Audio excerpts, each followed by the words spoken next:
shepherd of my soul. You prepare a table before me, right in front of my enemy.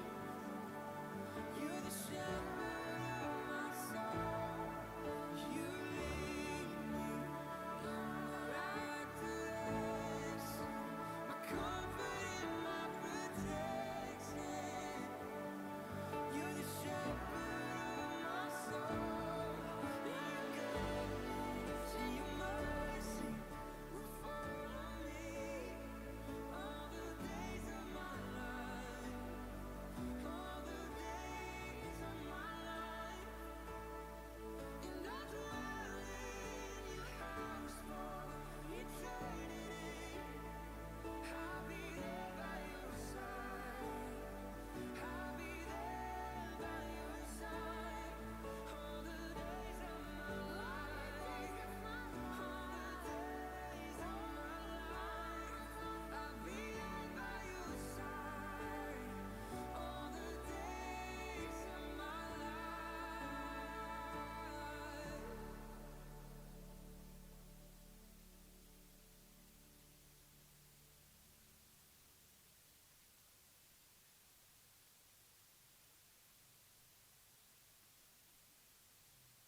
mujizatmu terjadi.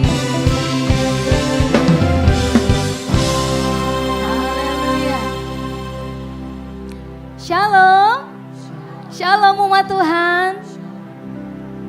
Puji nama Tuhan, suatu anugerah yang luar biasa kalau kita boleh berkumpul malam hari ini. Itu bukti kasih penyertaan Tuhan, amin. Boleh kasih sorak-sorak yang terbaik untuk Tuhan kita Yesus Kristus.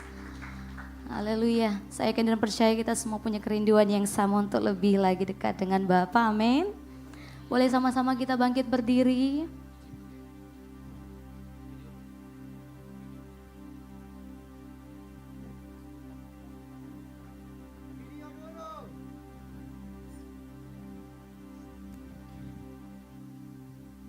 Mari kita tunduk kepala, satu hati kita berdoa. Segala pujian syukur kami naikkan di hadirat-Mu Tuhan. Kami mengucap syukur buat penyertaan Tuhan yang luar biasa dalam hidup kami. Malam hari ini Tuhan kami mau bawa syukur kami mau bawa hati kami yang menyembah di hadapan Tuhan. Dan kami yakin dan percaya bahwa setiap pujian kami yang kami naikkan sungguh-sungguh benar lahir dari hati yang mengasihi Tuhan. Terpujilah nama-Mu Tuhan Yesus.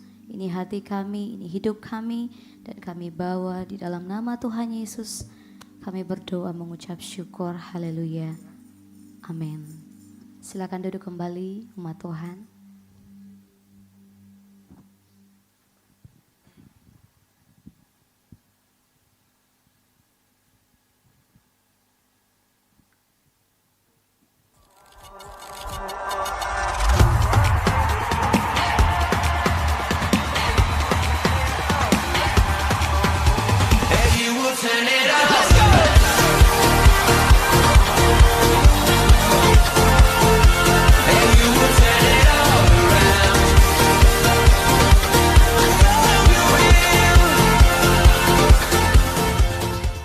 Shalom, selamat datang di Goal Sisi.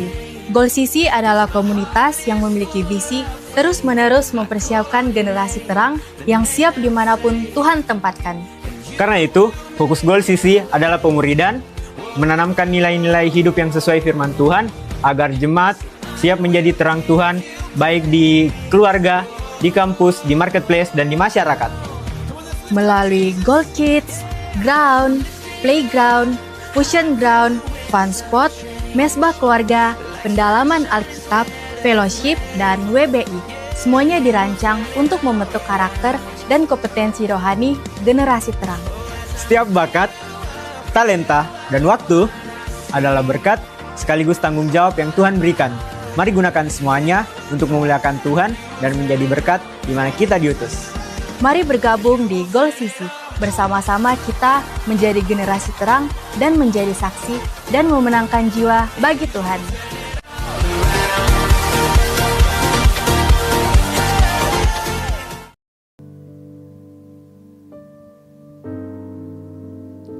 Terima kasih Tuhan Yesus.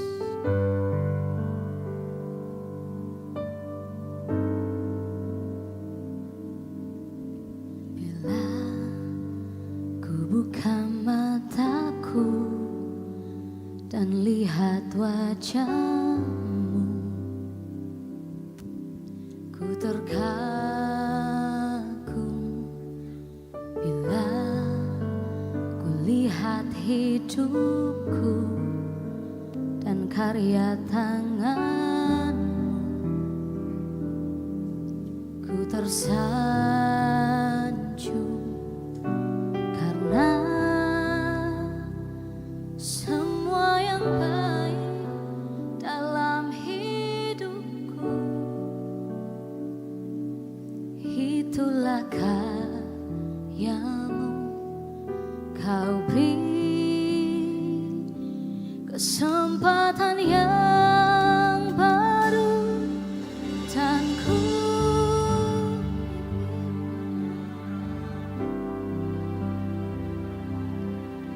lebih dalam dari semua yang ku kenal. Tiada kasih yang melebihi, ku ada untuk menjadi penyembah.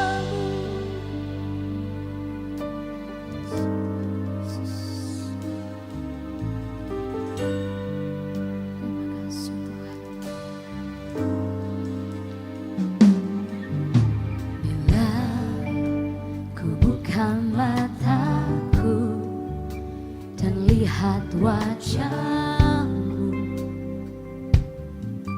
ku terkagum bila ku lihat hidupku dan karya tanganmu. Ku tersanjung karena semua yang baik dalam hidupku, itulah karyamu. Kau beri kesempatan yang baru, dan ku ingin mengenalmu Tuhan lebih dalam dari semua yang ku kenal. Tiada kasih yang melebihimu, ku ada untuk menjadi penyembahmu, dan ku ingin mengenalmu Tuhan lebih dalam dari semua yang ku kenal. Sebab ini kerinduan setiap kami Tuhan, kasih yang melebihimu, ku ada untuk menjadi penyembahmu, dan ku ingin mengenalmu Tuhan lebih dalam dari semua yang ku kenal. Tiada kasih yang melebihimu, ku ada untuk menjadi penyembahmu. Sama-sama kita nyatakan pujian ini dengan sungguh di hadapan Tuhan. Bila ku buka mataku dan lihat wajahmu, sungguh ini pengakuan kami Tuhan.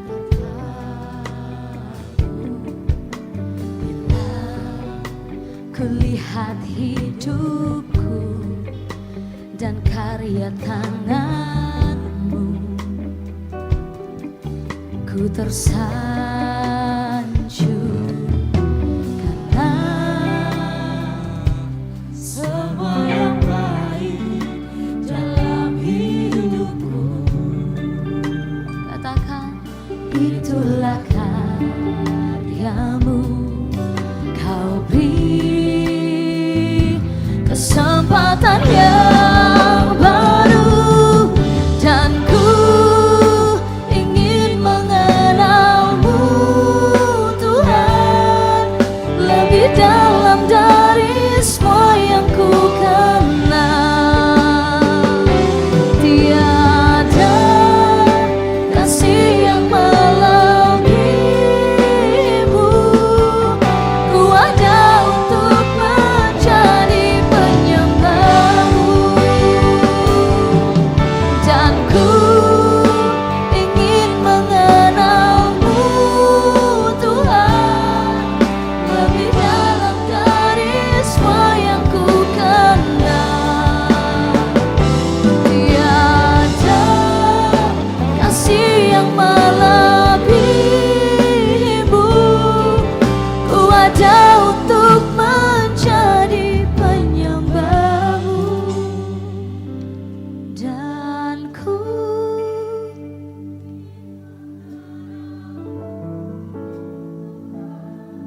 yes Tuhan,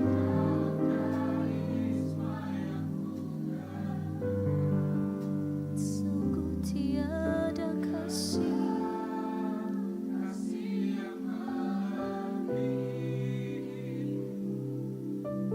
ku ada untuk menjadi penyembahmu, ku ada untuk menjadi penyembahmu.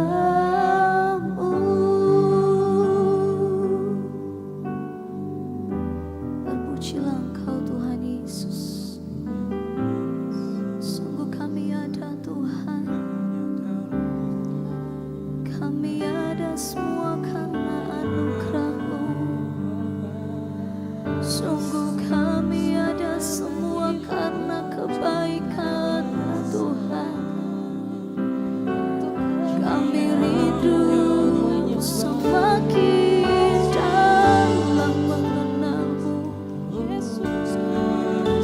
Sungguh ini hati kami Tuhan. Ini ungkapan syukur kami di hadapan-Mu.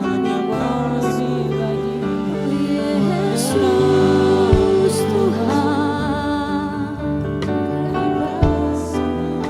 ini kerinduan kami,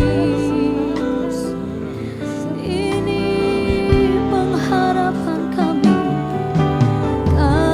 bawa kepadamu. Sebab kami mau lebih lagi Tuhan menyenangkan hati-Mu. Kami mau semakin menyatakan kasih Tuhan lewat pengenalan yang benar akan Tuhan. Yesus selamanya.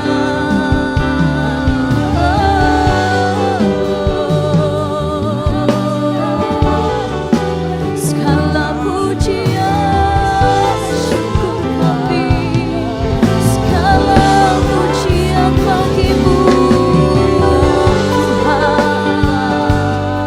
Mari segenap hati, mari lebih lagi sama-sama kita naikkan ungkapan syukur kita di hadapan Tuhan. Kasih-Mu besar, kasih-Mu ajaib Tuhan, kasih-Mu nyata dalam hidup kami. Kami percaya Tuhan, kehadiran-Mu nyata, kuasa-Mu dinyatakan di tengah kami.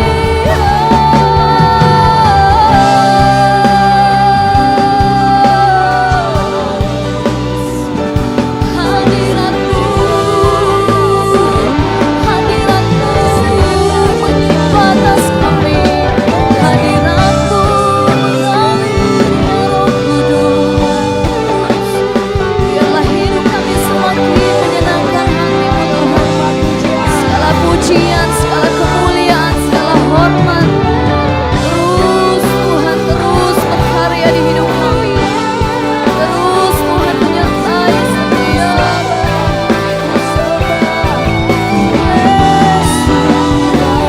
untuk selamanya Tuhan. Engkau satu-satunya Allah di hidup kami.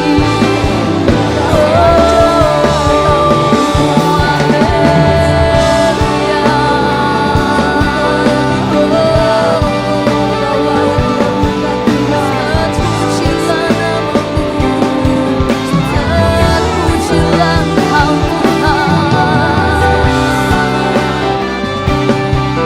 Oh Yesus Tuhan, terpujilah nama-Mu Yesus. Bagi-Mu pujian.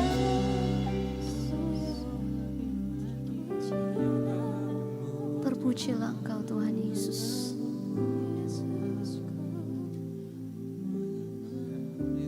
Terpujilah Engkau Tuhan. Biarlah segala rancangan-Mu yang terbaik yang Kau sediakan bagi setiap kami. Dan kami mau belajar untuk terus menaruh percaya kami penuh kepada Tuhan. Terpujilah Engkau Tuhan Yesus.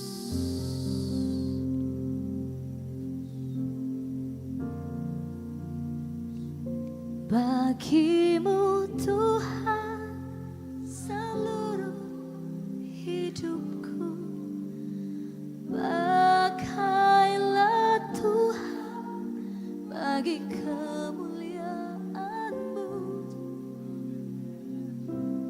Genapi seluruh rencana-Mu sampai bumi penuh kemuliaan-Mu. Sekali lagi sama-sama kita nyatakan pujian ini. Seluruh hidupku pakailah Tuhan bagi kemuliaan-Mu. Genapi seluruh rencana-Mu sampai bumi penuh kemuliaan-Mu. Bagimu Tuhan seluruh hidupku. Boleh sama-sama kita bangkit berdiri. Pakailah Tuhan bagi kemuliaan-Mu. Genapi seluruh rencana-Mu sampai bumi penuh kemuliaan. Bagimu Tuhan seluruh hidupku. Pakailah Tuhan bagi kemuliaan-Mu. Genapi seluruh rencana-Mu sampai bumi penuh kemuliaan-Mu. Mari lagi lebih nyatakan sungguh-sungguh, perkatakan dengan imanmu. Bagimu Tuhan seluruh hidupku. Pakailah Tuhan bagi kemuliaan-Mu. Kau genapi setiap rencana-Mu bagi gereja-gereja-Mu Tuhan. Seluruh rencana-Mu sampai bumi penuh kemuliaan-Mu. Bagimu Tuhan seluruh hidupku. Yes Tuhan, bagi kemuliaan-Mu. Genapi seluruh rencana-Mu sampai bumi penuh kemuliaan-Mu. Sampai bumi penuh kemuliaan-Mu. Sampai bumi penuh kemuliaan-Mu. Haleluya. Berikan tepuk tangan bagi Tuhan kita Yesus Kristus. Engkau dahsyat Tuhan. Ini hidup kami Bapa. Kami mau lebih lagi meninggikan nama-Mu, melompat bagi-Mu. Yang siap meninggikan nama Tuhan. Sama-sama kita katakan, amin.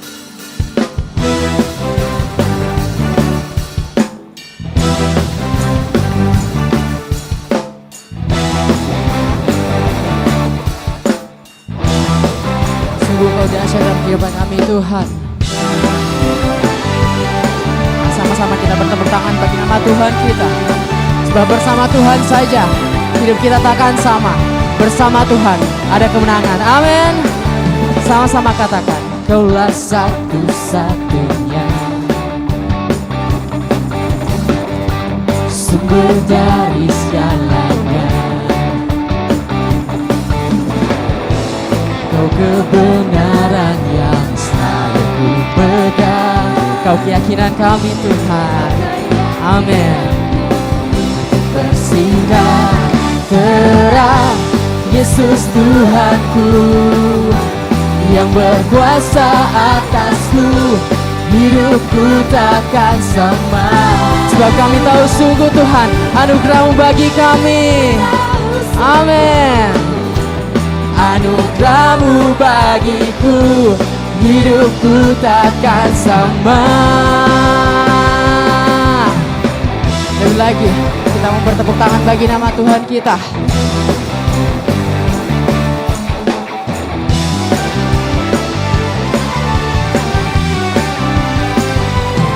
Sama-sama katakan, Kaulah satu-satunya sumber dari segalanya. Hanya Kau kebenaran yang kami pegang Tuhan, Kau kebenaran yang selalu ku pegang. Kau keyakinan kami Bapa. Sama-sama mengangkat tanganmu buat Tuhan kita. Terang Yesus Tuhanku yang berkuasa atasku, hidupku takkan sama. Ku tahu sungguh sebuah anugerah-Mu nyata bagi kami Tuhan. Hidupku takkan sama.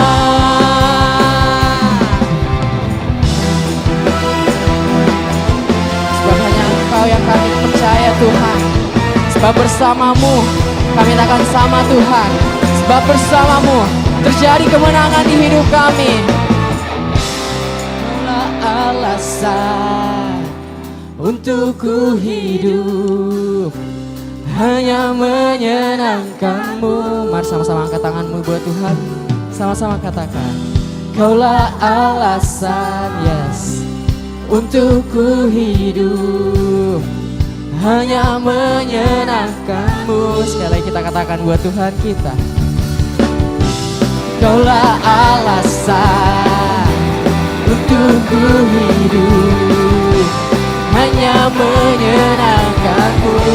Engkaulah alasan kami Tuhan. Amin. Untuk ku hidup, hanya menyenangkan-Mu. Lambaikan tanganmu buat Tuhan kita Yesus Kristus. Yesus Tuhanku yang berkuasa atasku, hidupku takkan sama. Sebab ku tahu sungguh, kami tahu Tuhan bahwa anugerah-Mu nyata dalam hidup kami. Hidupku takkan sama. Yesus Tuhanku, Yesus Tuhanku, amin, yang berkuasa atasku, hidupku takkan sama. Sungguh kami tahu Tuhan anugerah-Mu nyata dalam hidup kami.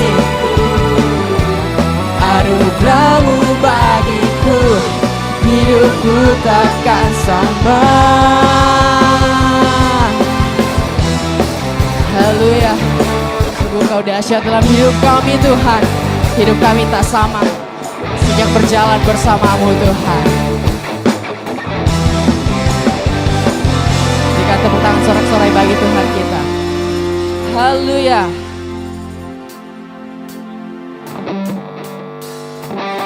Kasih Tuhan nyata dalam hidup kita, amin. Mari kita mau lebih lagi bertepuk tangan buat Tuhan kita.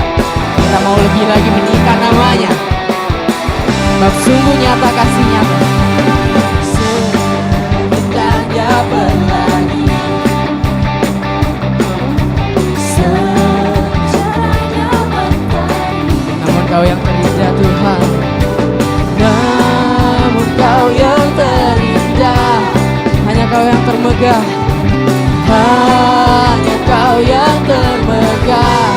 Katakan, walau badai menghadang dan bumi pun bergoncang, dan bumi pun bergoncang, namun Kau kan setia Tuhan. Namun Kau kan setia, amin, menjagaku selamanya. Sungguhnya tak kasih-Mu di sepanjang hidupku, dengan jalan-Mu Kau tebus dosaku. Sungguhnya tak kasih-Mu di sepanjang hidupku, setiap hatiku hanyalah untuk-Mu. Mari nyatakan dengan imanmu bahwa sungguh nyata kasih Tuhan dan firman kita.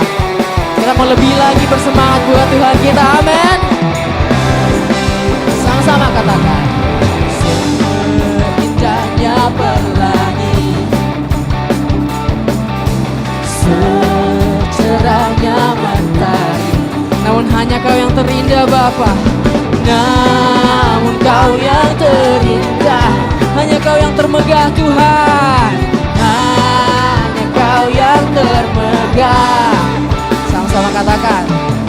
Walau badai menghadang, bahkan bumi pun bergoncang Tuhan, dan bumi pun bergoncang, tapi kami tahu kami punya Allah yang setia. Haleluya. Kau menjaga kami selamanya Bapa.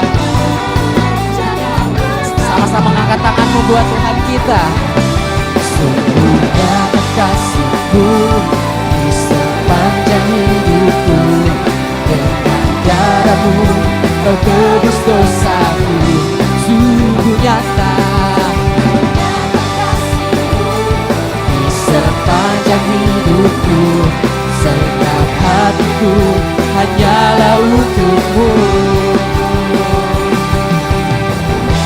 Nyatakan dengan imanmu, ini segenap hati kami Tuhan, ini segenap jiwa kami, kami berikan seutuhnya kepadamu. Haleluya.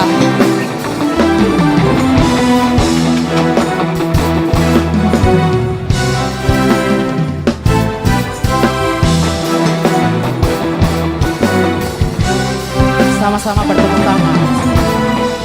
Kasih-Mu di sepanjang hidupku, dengan darah-Mu Kau tebus dosaku. Sungguh nyata kasih, amin, di sepanjang hidupku, setiap hatiku hanyalah untukmu. Sambil bertepuk tangan bagi Tuhan. Sungguh nyata kasih-Mu, amin. Sungguh nyata kasih-Mu Tuhan dalam kehidupan kami. Kau tebus dosaku, sungguh nyata. Mari bebaskan imanmu, kita mau menari buat Tuhan kita, amin. Segenap hatiku hanyalah untuk. Mari lambaikan tanganmu buat Tuhan kita. Sungguh nyata kasih-Mu di sepanjang hidupku, dengan darah-Mu Kau tebus dosaku. Sungguh nyata, amin Tuhan, di sepanjang hidupku, setiap hatiku hanyalah untukmu. Ini segenap hati kami Tuhan, setiap hatiku hanyalah untukmu. Sekali lagi katakan, setiap hatiku hanyalah untukmu. Sorak-sorai kemenangan buat Tuhan kita Yesus Kristus. Haleluya. Kau dahsyat Bapa. Silakan duduk kembali jemaat Tuhan. Tiba saatnya kita akan mendengarkan pembacaan katekismus. Kepada yang bertugas dipersilakan.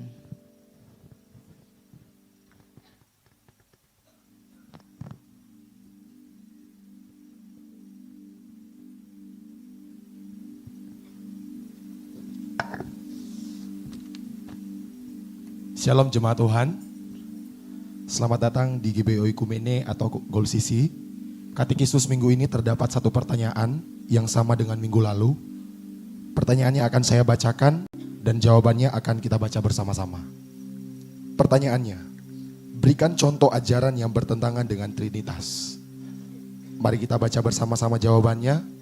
3, 2, 1. Dalam sejarah gereja, dan hingga kini ditemukan berbagai ajaran yang tidak sependapat dengan konsep Tritunggal, yaitu Saksi Yehuwa atau Jehovah's Witness. Pendirinya bernama Charles Taze-Russell pada tahun 1870 dan kelompok menolak doktrin Trinitas. Yesus adalah ciptaan atau Yehova yang pertama. Roh Kudus dipahami bukan sebagai pribadi Allah, melainkan hanya sebagai kuasa Allah yang aktif. Mormonisme, pendirinya bernama Joseph Smith pada tahun 1830 atau kaum Mormon menolak ajaran tantangan Allah Tritunggal. Yesus dianggap keturunan dari Allah Bapa dan Allah Ibu. Lucifer merupakan anak dari Bapa yang bersaudara dengan Yesus. Roh Kudus dipahami sebagai satu makhluk yang kepadanya diberikan berbagai atribut dan kuasa ilahi. Ia memberikan kesaksian mengenai Allah Bapa dan Yesus kepada umat manusia. Saksi Yehova atau Mormonisme adalah ajaran yang menyimpang dan dinyatakan sesat. Demikian katekismus minggu ini, Tuhan Yesus memberkati. Mari kita persiapkan kehidupan kita, sama-sama kita akan dilawat oleh kebenaran firman Tuhan malam hari ini.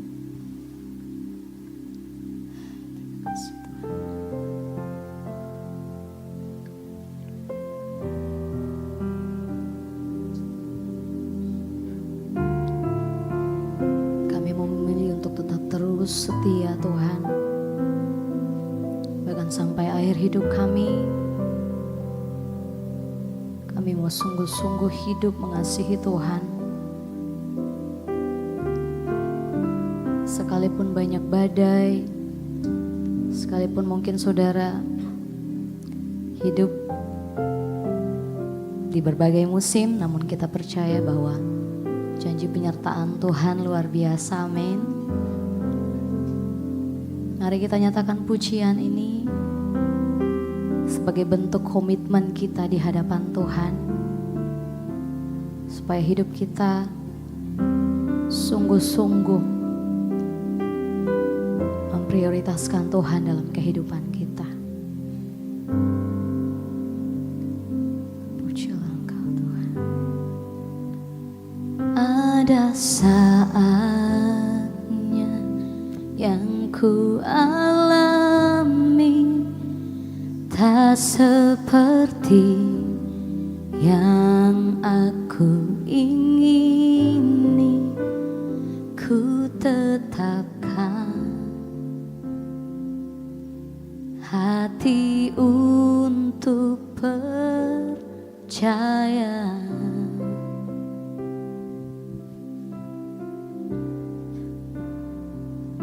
Ada saatnya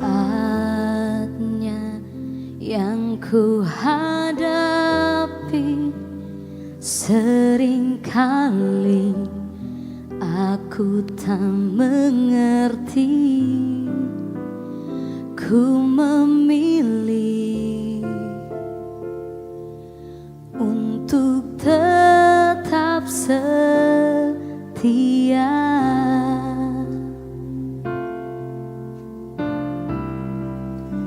Sampai akhir di hidupku, ku kan tetap menyembahmu, melayani seumur hidupku.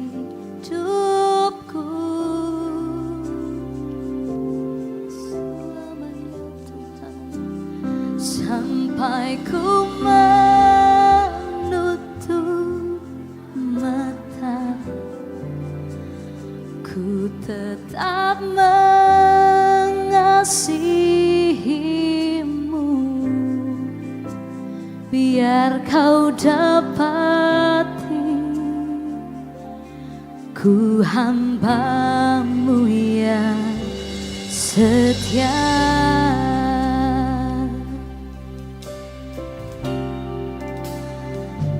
Ada saatnya yang ku alami, tak seperti yang aku ingini. Ku tetapkan hati untuk percaya.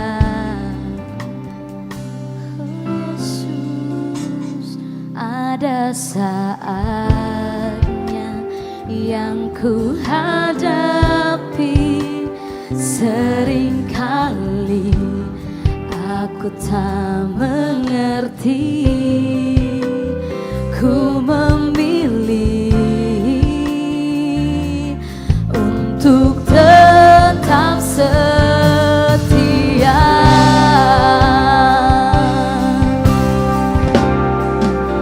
Sampai akhir di hidupku,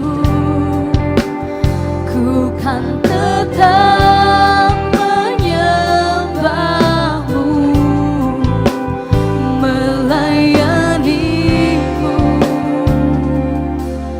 seumur hidupku.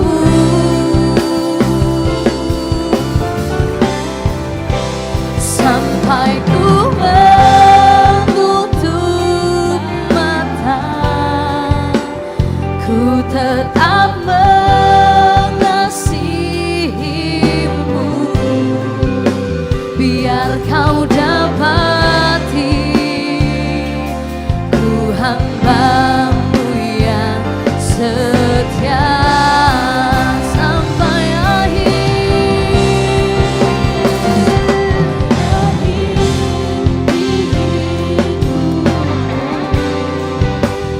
ku kan tetap menyembahmu, melayanimu seumur hidupku.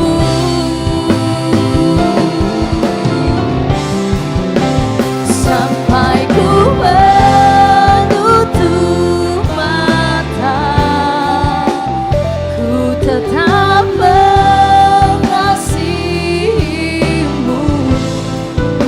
Biar kau dapati ku hambamu yang setia. Boleh sama-sama kita bangkit berdiri. Sampai akhir hidupku,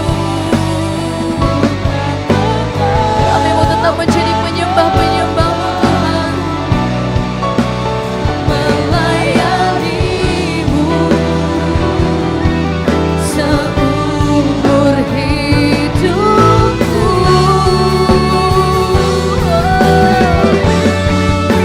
Sampai ku menutup mata, ku tetap mengasihimu. Biar kau dapati ku hambamu yang setia. Bersama-sama katakan,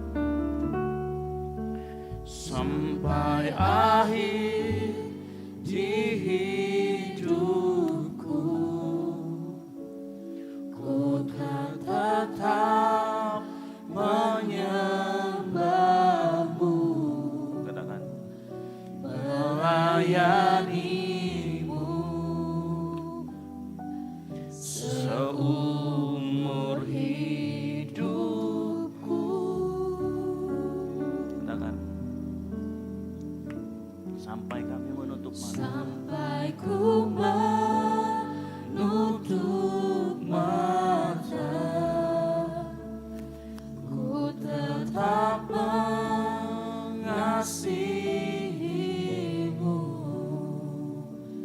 Biar kau dapati ku hambamu yang setia. Katakan, biar ku dapati, biar kau dapati ku hambamu yang setia. Sekali lagi, biar kau dapati kami Tuhan, biar kau dapati ku hambamu yang setia. Boleh kasih tepuk tangan yang meriah buat Tuhan. Amin, amin. Bapa di surga, kami mengucap syukur kami ada sebagaimana ada karena penyertaan-Mu dan anugerah-Mu yang sempurna dalam kehidupan kami. Kembali lagi pujian penyembahan kami naikkan di hadapan-Mu, karena kami tahu di tempat ini hanya Engkau yang layak menerima pujian dan penyembahan kami. Nanti saatnya kami mau mendengarkan firman Tuhan. Urapi setiap kami pribadi demi pribadi yang mendengarkan firman Tuhan, karena kami mau pasang telinga kami mau pasang fokus kami, mata kami mendengarkan firman Tuhan. Berbicaralah kepada setiap kami oleh firman Tuhan yang disampaikan. Roh Kudus menerjemahkan dengan bahasa yang sederhana sehingga kami pulang tidak sama lagi seperti kami datang. Kami punya berkat rohani dari Tuhan. Dan hidup kami diubahkan, ditransformasi melalui kebenaran firman Tuhan. Di dalam nama Tuhan Yesus Kristus, yang siap mendengarkan firman Tuhan, boleh sama-sama katakan, amin. Baik, silakan duduk. Shalom. Nah, masih satu orang. Shalom. Baik, puji Tuhan. Cuacanya kurang begitu baik. Saya yakin banyak dari kita yang mungkin tidak merencanakan hari ini kita datang, tapi tiba-tiba cuacanya cerah. Tadi jam 4 cuacanya hujan gitu ya. Akhir-akhir ini kita banyak sekali mendengar berita-berita dari segala macam bentuk dunia ini. Mulai dari Timur Tengah sampai dengan berita tanah air. Kita tahu sendiri ya seperti apa, termasuk juga kematian salah satu artis penyanyi gitu ya, dan saya rasa itu mengguncang kita, dan saya yakin dari semua kejadian itu ada yang Tuhan mau sampaikan. Oleh karena itu malam hari ini kita akan belajar salah satunya tentang itu, tapi nanti kita akan bicarakan. Tapi kita akan berbicara tentang pertobatan dan penyucian hidup. Ya, tema ini diberikan juga dari tema GBI beserta ayat yang akan kita baca bersama-sama. Mari kita buka bersama-sama dalam Yoel 2 ayat 12 sampai dengan 17. Ya. Yoel 2 ayat 12 sampai dengan yang ke-17. Yang sudah ketemu boleh katakan amin. Saya jemput jemaat Tuhan bangkit berdiri. Kita akan baca secara bergantian, saya ayat yang genap, Bapak Ibu Saudara sekalian ayat yang ganjil. Nanti ayat 17 kita akan baca bersama-sama. Demikian firman Tuhan. Tetapi sekarang juga demikianlah firman Tuhan, berbaliklah kepadaku dengan segenap hatimu, dengan berpuasa, dengan menangis, dan dengan mengadu. 13.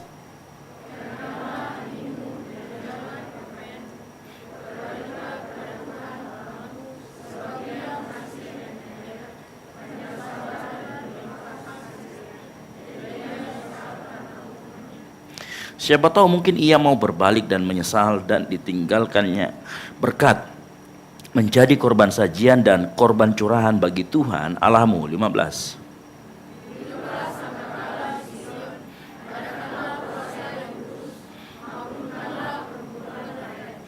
Kumpulkanlah bangsa ini, kuduskanlah jemaah, himpunkanlah orang-orang yang tua, kumpulkanlah anak-anak, bahkan anak-anak yang menyusu, baiklah pengantin laki-laki keluar dari kamarnya, dan pengantin perempuan dari kamar tidurnya. 17 sama-sama.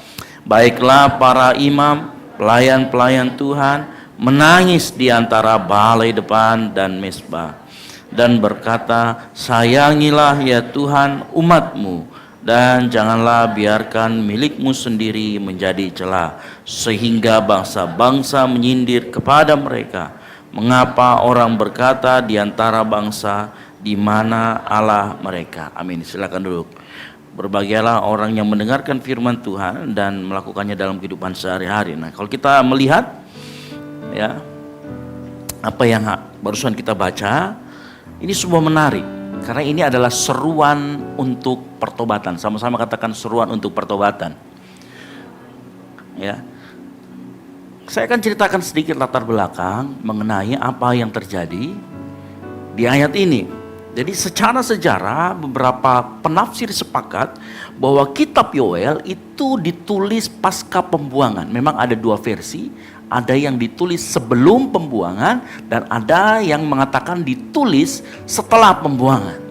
Nah, tetapi para sarjana-sarjana Alkitab sepakat bahwa sebenarnya kitab Yoel itu banyak mengutip frase-frase dari nabi lain seperti Amos, Obadya, dan Yeskiel. Sehingga kemudian kita meyakini bahwa sebenarnya teks-teks dari Yoel ini dibuat pasca pembuangan, ya. Jadi kita kalau melihat karena sudah dikutip, berarti kutipannya sudah lebih dulu beredar, ya, seperti itu. Tolong ininya dinyalakan juga yang ini, ya, ya. Ya. Lalu bagaimana dengan konteks yang terjadi saat itu? Ya, konteks yang terjadi saat itu adalah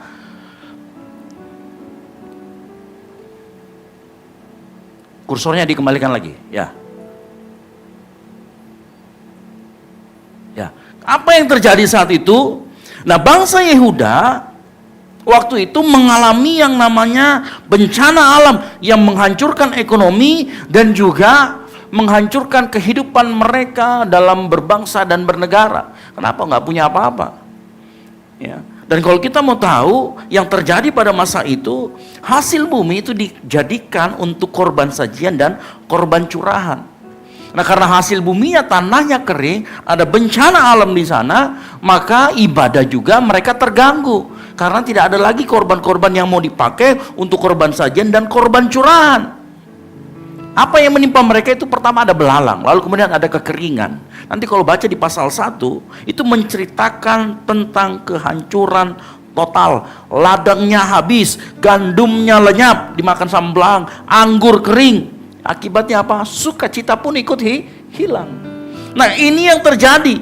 Akibatnya itu tadi, ibadah terganggu, mau kemana-mana susah, mau makan pun sulit. Ini yang terjadi sama Yoel. Nah, perhatikan apa yang Tuhan mau bicara malam hari ini kepada kita semua. Ya.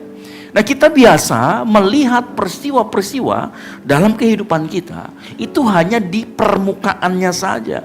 Kalau ada bencana, ada gagal panen, situasi sulit, kita cenderung melihat itu hanya persoalan alam, hanya masalah ekonomi, bahkan kita menganggap itu sudah biasa. Tapi perhatikan, Yoel melihat apa yang terjadi terhadap bangsa Yehuda itu lebih daripada itu. Bukan hanya apa yang tampak di mata, tetapi kemudian Yoel mendalami sebenarnya ada sesuatu fenomena yang bukan biasa. Nah, Yoel melihat apa yang terjadi pada bangsa Yehuda, kekeringan yang melanda dan lain sebagainya, itu sebuah tanda rohani bahwa ada sesuatu yang rusak di sana. Ya. Ada sesuatu yang rusak dan itu pasti hubungan antara bangsa Yehuda dengan Tuhannya. Ya. Lihat, terlihat di permukaan tetapi Yoel bisa melihat kedalaman apa yang sedang terjadi. Nah, harusnya di dalam kehidupan kita, kita juga mempunyai prinsip yang sama. Seharusnya kita juga seperti Yoel. Alkitab itu menunjukkan bahwa seringkali Tuhan itu berbicara kepada manusia melalui keadaan sekitar yang terjadi di kehidupan manusia tersebut. Ya. Jadi Tuhan bukan hanya berbicara melalui nabi, melalui firman yang tertulis, tetapi juga melalui peristiwa yang terjadi dalam hidupmu dan hidupku. Ya. Saya kasih contoh misalkan, ada cerita tentang Nabi Hagai. Ya. Nabi Hagai dalam Hagai 1 ayat 9 sampai dengan 11, dari ayat 7, 8, 9, 10, 11 itu diceritakan. Kamu menabur tapi kamu menuai sedikit. Kenapa itu terjadi? Kamu mengalami kekeringan. Kenapa itu terjadi? Nanti kalau baca, di situ akan dilihat. Bukan hanya masalah alam, bukan karena tanahnya kering, tidak. Tetapi karena kamu ternyata melupakan rumah Allah. Itu ditegur di sana. Jadi sebenarnya apa yang terjadi di sekitar kita itu sedang berbicara tentang relasi kita dengan Tuhan dan juga kondisi hati kita.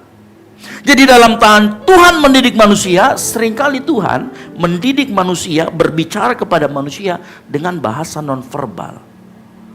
Ya, bukan dengan kata-kata, tetapi dengan kejadian yang terjadi di sekitar hidup kita. Nah, coba lihat kehidupanmu hari-hari ini. Bagaimana? Siapa tahu di dalam sana ya ada pesan Tuhan. Kejadian dalam hidupmu. Ada nggak pernah merasa anomali dalam hidupmu? Anomali itu ada perubahan. Kok ada sesuatu yang aneh yang masuk ke dalam kehidupan saya? Bisa jadi itu pacarmu. Tiba-tiba ada cowok dekati Kak. Hati-hati. Ada pesan Tuhan juga di dalamnya. Apapun yang terjadi dalam hidupmu, selalu carilah pesan Tuhan. Lihat kedalamannya. Kalau mungkin kau saat ini dalam keadaan sulit, coba lihat, jangan cuma melihat, ini biasa Ji. Biasa memang orang tua aku terlambat kirim-kiriman. Cek lagi. Mungkin kau sering sakit-sakitan, ya kalau orang yang sudah berumur seperti saya gitu ya. Tiba-tiba kalau jalannya pincang, saya pernah saya kalau di kantor karena saya ada mata ikan di kaki kiri gitu, jadi saya sering jalannya begini. Gitu ya. Kan sakit kalau misalnya habis duduk, sakit. Biasa ditegur sama ini. Asam urat ya. Gitu ya. Bukan asam urat. Ya. Tapi kadang-kadang juga asam urat. Kenapa? Berarti ada pola makan yang salah di sana. Ini bukan cuma sekedar penyakit biasa. Kalau kita melihat dari kacamata Tuhan, bisa jadi kamu terlalu rakus dengan yang berbau-bau membuat purit gitu ya kan.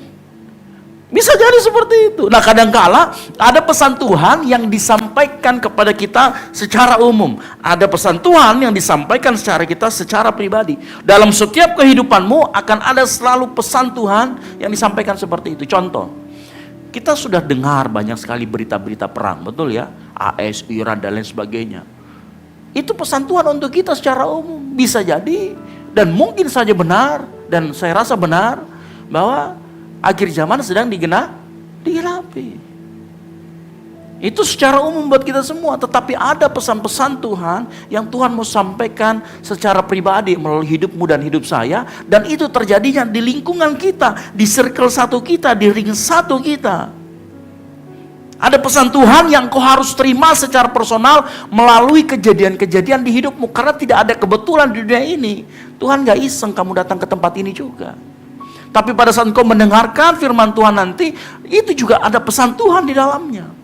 Apapun yang terjadi dalam kehidupanmu, jangan hanya melihat di permukaan. Lihat kedalamannya, siapa tahu Tuhan akan berbicara. Makanya saya percaya bahwa peristiwa di sekitar kita seringkali bukan sekedar kejadian, tetapi cara Tuhan berbicara kepada hati manusia yang mengerti. Katakan amin. Halo. Sekali lagi, peristiwa yang terjadi di sekelilingmu, bahkan yang secara global, itu seharusnya juga adalah salah satu cara Tuhan untuk berbicara kepada hati manusia. Permasalahannya begini, kalau memang itu betul Tuhan berbicara seperti pada Hagai, seperti pada Yoel, lalu kenapa banyak orang gak tangkap seringkali maksud Tuhan? Nah, ini yang kita akan bicarakan malam hari ini, salah satunya. Kenapa seringkali orang tidak bisa menangkap apa yang Tuhan mau katakan melalui kondisi sekitar kita? Ini yang Tuhan mau ngomong. Jawabannya sederhana tapi memang gak enak di telinga.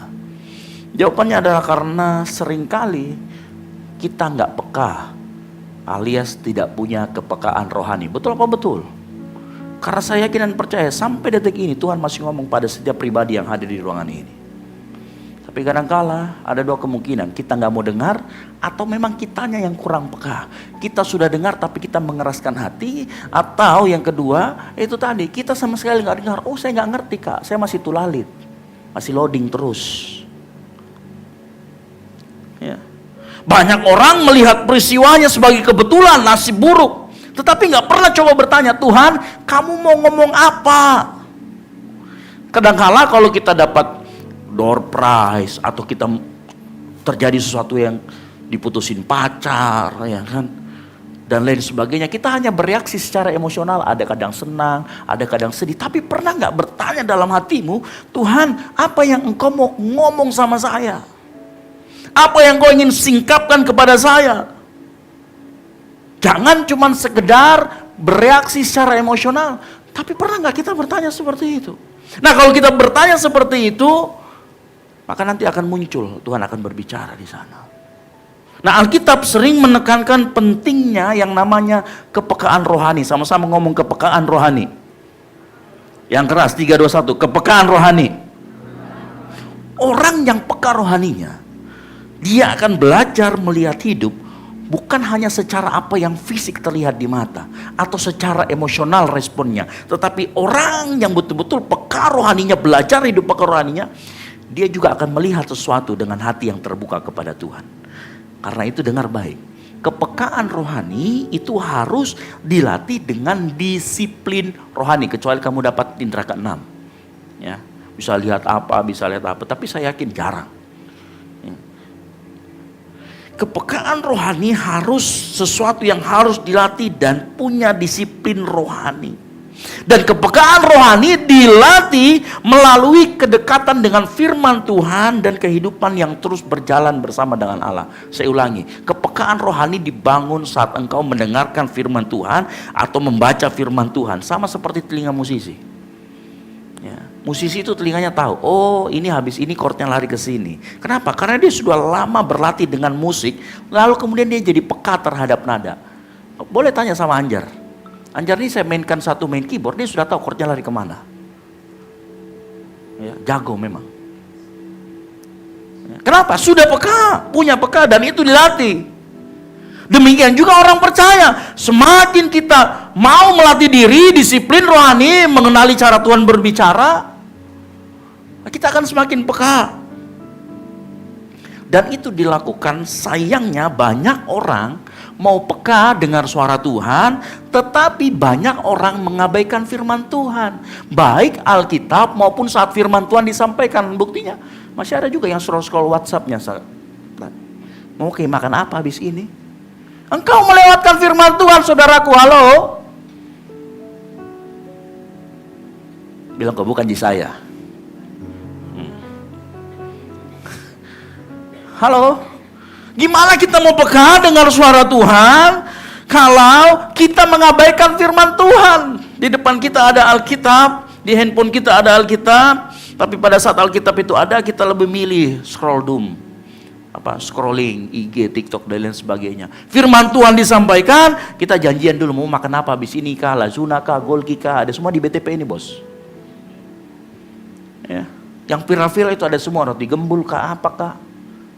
Karena kita seperti itu. Nah, gimana kita mau peka? Alkitab mengajarkan, dengar baik, orang yang hidupnya setia membaca firman Tuhan, dia akan semakin peka dengar suara Tuhan. Halo? Karena kenapa? Dengar baik, firman Tuhan berkata begini, Mazmur 119, ini ayat kita sering dengar, 119 ayat 105 berkata apa? Firman-Mu itu pelita bagi kakiku dan terang bagi jalanku. Tahu artinya firman itu pelita? Firman itu pelita bagi kakiku, artinya pelita itu kan kita pakai untuk melihat keadaan sekitar, betul atau tidak? Nah, kalau kita mengatakan firman itu pelita, makanya firman Tuhan itu adalah suatu tools atau alat yang harus kita gunakan untuk kita melatih kepekaan kita mendengar suara Tuhan. Firman-Mu adalah pelita bagi kakiku. Firman Tuhan membuat seorang mampu membaca apa yang terjadi dalam kehidupannya. Firman Tuhan memampukan kita peka terhadap, oh Tuhan mau ngomong apa sih? Nah, tanpa adanya firman Tuhan, tanpa adanya pelita, hidupmu berantakan, mau lari kemana, nggak lihat arahnya. Makanya nggak usah datang ke hamba Tuhan, Pak, saya tolong dinubuatin 5 tahun lagi jadi apa? Yang satu hal, kalau kalian tanya sama saya, satu hal saya pastikan, kau tetap jadi manusia. Halo, seringkali kita suka tanya sama hamba Tuhan, kan Bapak lebih peka, kamu juga bisa. Caranya gimana Pak? Baca Alkitabmu. Halo? Ya. Disinilah pentingnya seseorang membaca Alkitab, merenungkan firman Tuhan. Karena di dalam firman Tuhan itu membentuk kepekaan kita terhadap suara Tuhan. Kalau kita terus baca, ambil waktu. Ya. Ada salah seorang teman, dia chat saya, Kak saya sudah mulai baca Alkitab. Dan dia tahu gak dia cara bacanya apa? Dia sambil baca tapi dia putar juga audionya. Saya suka sekali kalau dengar audio tapi sambil saya baca juga, Kak. Dan saya gak terasa ternyata saya bisa lewati 7 pasal, 8 pasal sehari. Kalau kamu melakukan 7 pasal, 8 pasal sehari, kemungkinan besar akan selesai dalam 4 atau 5 bulan. Karena kalau 3 pasal itu 9-10 bulan. Kalau rajin. Nah, dengan itu diulang terus, engkau sedang melatih kepekaanmu. Yesus berkata dalam Yohanes 10 ayat 27, domba-dombaku mendengarkan suaraku dan aku mengenal mereka dan mereka mengikut aku. Perhatikan, tidak semua orang, Yesus mengatakan tidak semua orang otomatis mengenali suaranya. Jangan sampai itu kita. Domba mengenali suara gembala karena mereka sering mendengar. Ada domba baru lahir, dia akan dilatih untuk mendengar suara dari gembalanya. Nah, kita juga kalau memang baru lahir, baru mengenal Tuhan, latih diri kita mengenali suara gembala kita. Caranya gimana? Baca Alkitab karena di sana tertulis dengan jelas. Domba mengenali suara gembala sekali karena sering mendengar. Makanya yang mengenali suaranya adalah domba yang terbiasa hidup dekat sama gembala. Bukan gembala saya, maksudnya gembala agung Tuhan Yesus. Nah, kepekaan terhadap suara Tuhan itu lahir saat engkau berlatih membaca Alkitab, berrelasi dengan Tuhan. Dengar baik, ketika seseorang terus-menerus membaca, merenungkan firman Tuhan, dia sedang mulai membiasakan dirinya mendengarkan suara Tuhan. Pikirannya perlahan-lahan akan mulai mengenali, oh cara Tuhan berbicara seperti ini. Karakter Tuhan seperti ini. Oh kehendak Tuhan seperti ini. Oh cara Tuhan menegur ini seperti ini. Oh cara Tuhan menuntun umatnya semakin ini. Kalau kita punya kepekaan itu, maka Ibrani 4 ayat 12 berkata, yang terakhir, ia sanggup membedakan pertimbangan dan pikiran hati kita. Kalau kita sering baca Alkitab, firman Tuhan hidup kuat, dia akan sanggup memisahkan. Kita peka dan kita bisa memilih, ini suara hatiku dan ini suara Tuhan. Ini penting buat kita, kenapa? Saya tahu setiap hari engkau dihadapkan pada berbagai macam pilihan, betul atau tidak? Masa depanmu, Kak saya mendaftar 2 Kak, mau UTBK ya? Sudah mau, Kak saya diperhadapkan sama 2, ya. Kedokteran UNHAS sama kedokteran Undip, kedokteran semua. Ini saya pilih mana? Kalau kamu tidak peka sama suara Tuhan, pilihanmu bisa salah.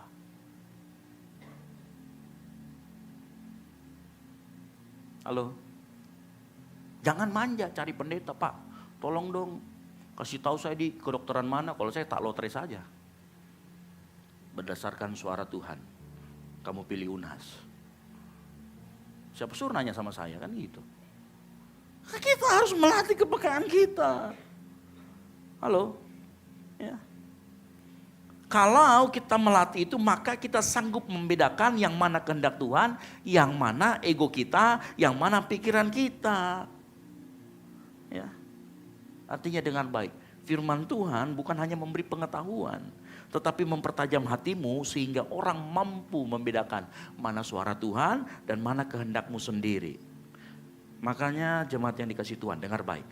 Kalau engkau mau belajar, mau peka terhadap suara Tuhan, mulai hari ini belajar untuk membaca firman Tuhan. Kalau firman Tuhan disampaikan, pakai kesempatan itu untuk dengar baik-baik. Karena saya mau kasih tahu, firman Tuhan bukan menambah pengetahuan. Bukan sekedar menambah pengetahuan, tetapi mempertajam hati untuk membedakan mana suara Tuhan dan mana pikiran sendiri. Yang mengerti katakan amin. Mungkin kita berkata, Pak, saya itu sudah bolong-bolong ya. Enggak apa-apa, yang penting baca. Yang mengerti katakan amin. Yang bolong katakan mau. Oh enggak pernah baca berarti. Halo? Harus mau baca Alkitab. Di dalamnya ada banyak sekali. Kita bisa peka di sana.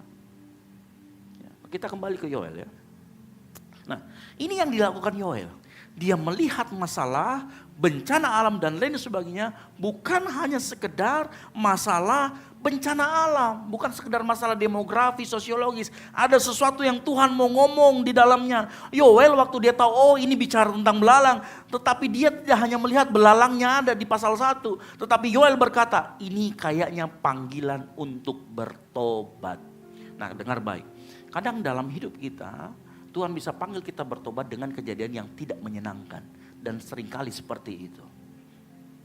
Sama seperti bangsa Yehuda. Seruan bertobat. Apa yang terjadi dengan bangsa Yehuda? Mereka mengalami kekeringan. Yoel yang punya kepekaan rohani. Dia tahu, oh ada sesuatu yang salah.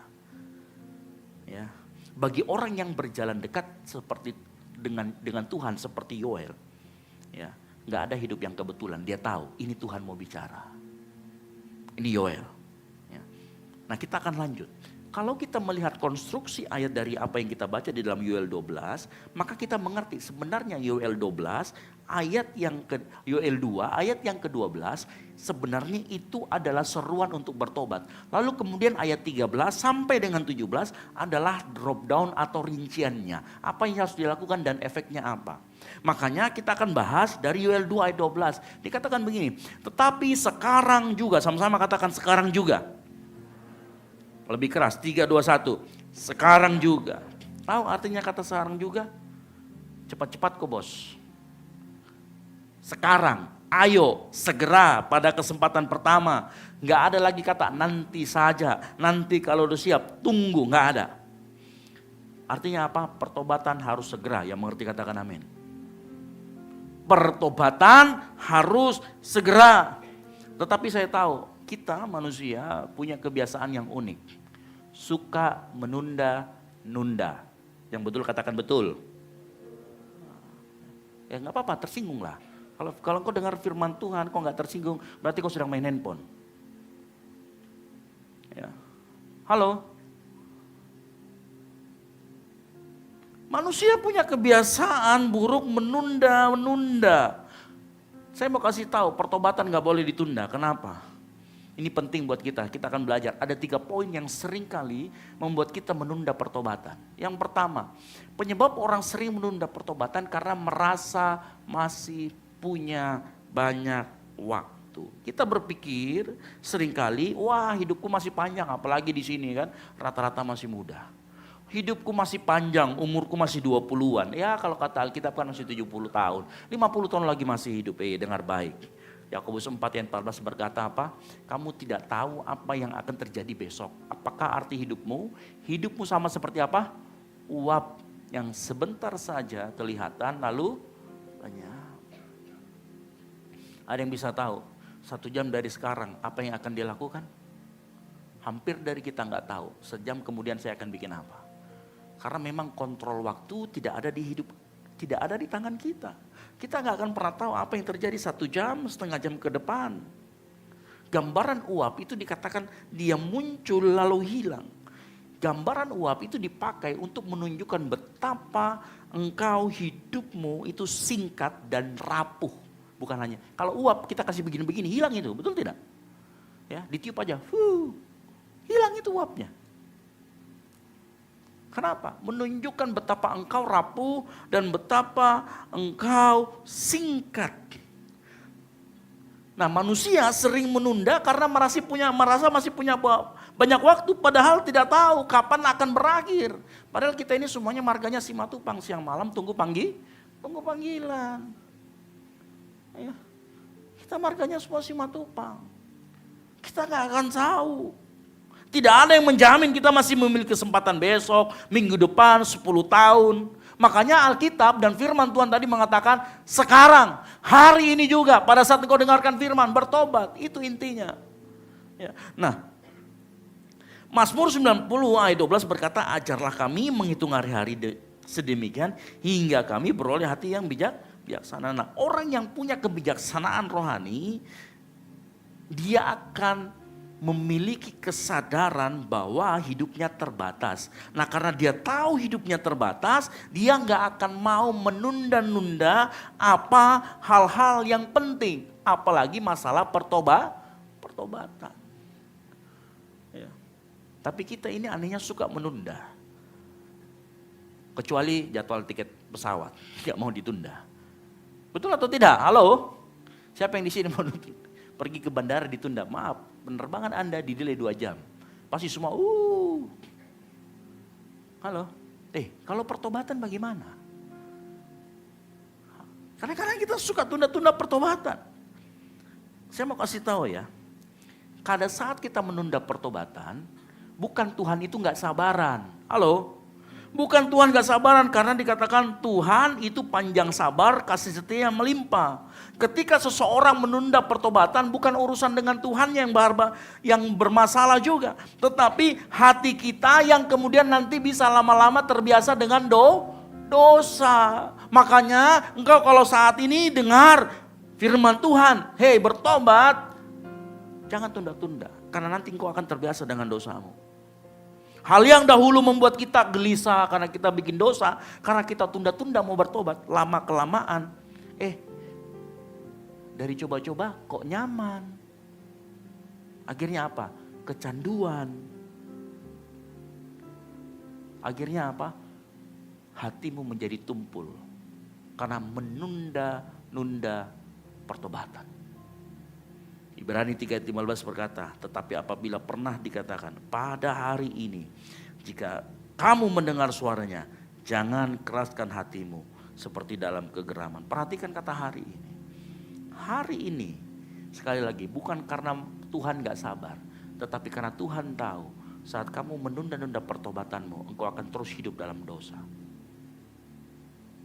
Makanya dengar baik, kalau hari ini kau dengar suaranya, cepat-cepat. Pertama mungkin dosanya kecil, lama-kelamaan muncul dosa-dosa yang lain. Dosa itu cepat menjalar. Bukan hanya misalkan kamu dosamu masalah keuangan. kamu bohong. Bohong yang satu akan ditutupi dengan bohong yang lain. Sulit. Ya.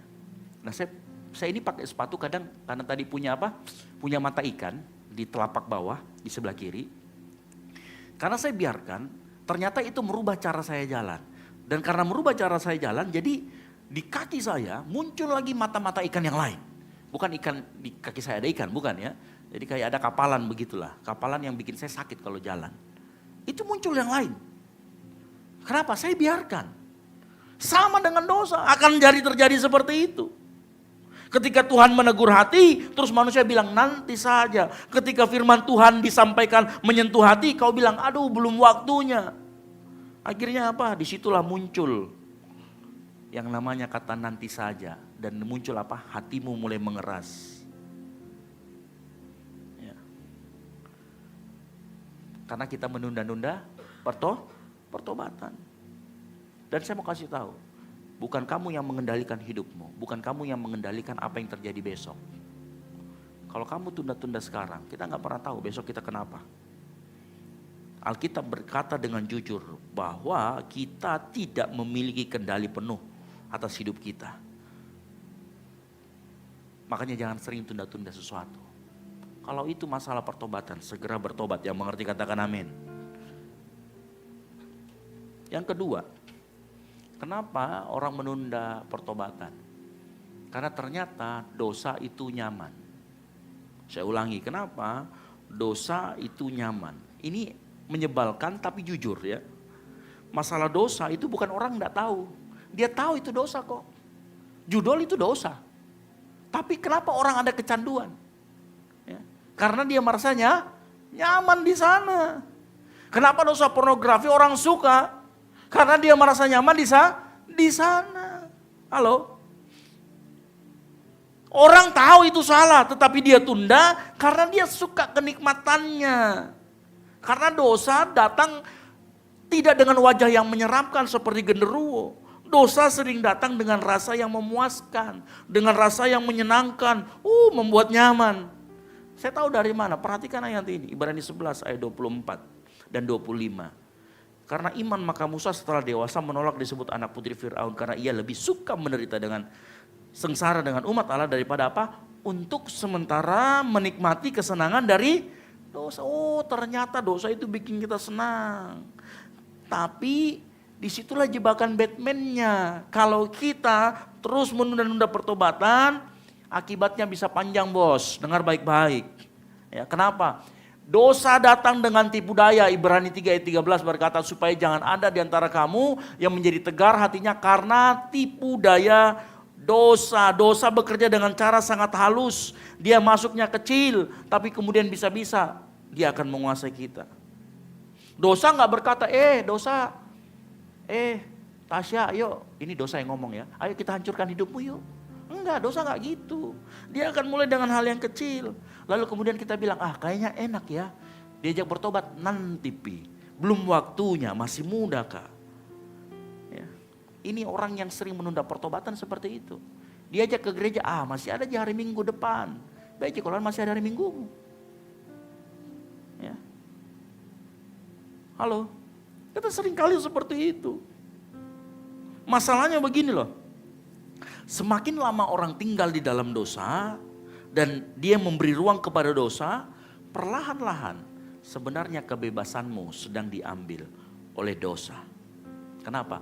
Dosa itu punya kecenderungan mengikat. Pertama dia mengikat, kemudian dia akan memperhamba. Kamu gak bisa bebas memilih lagi.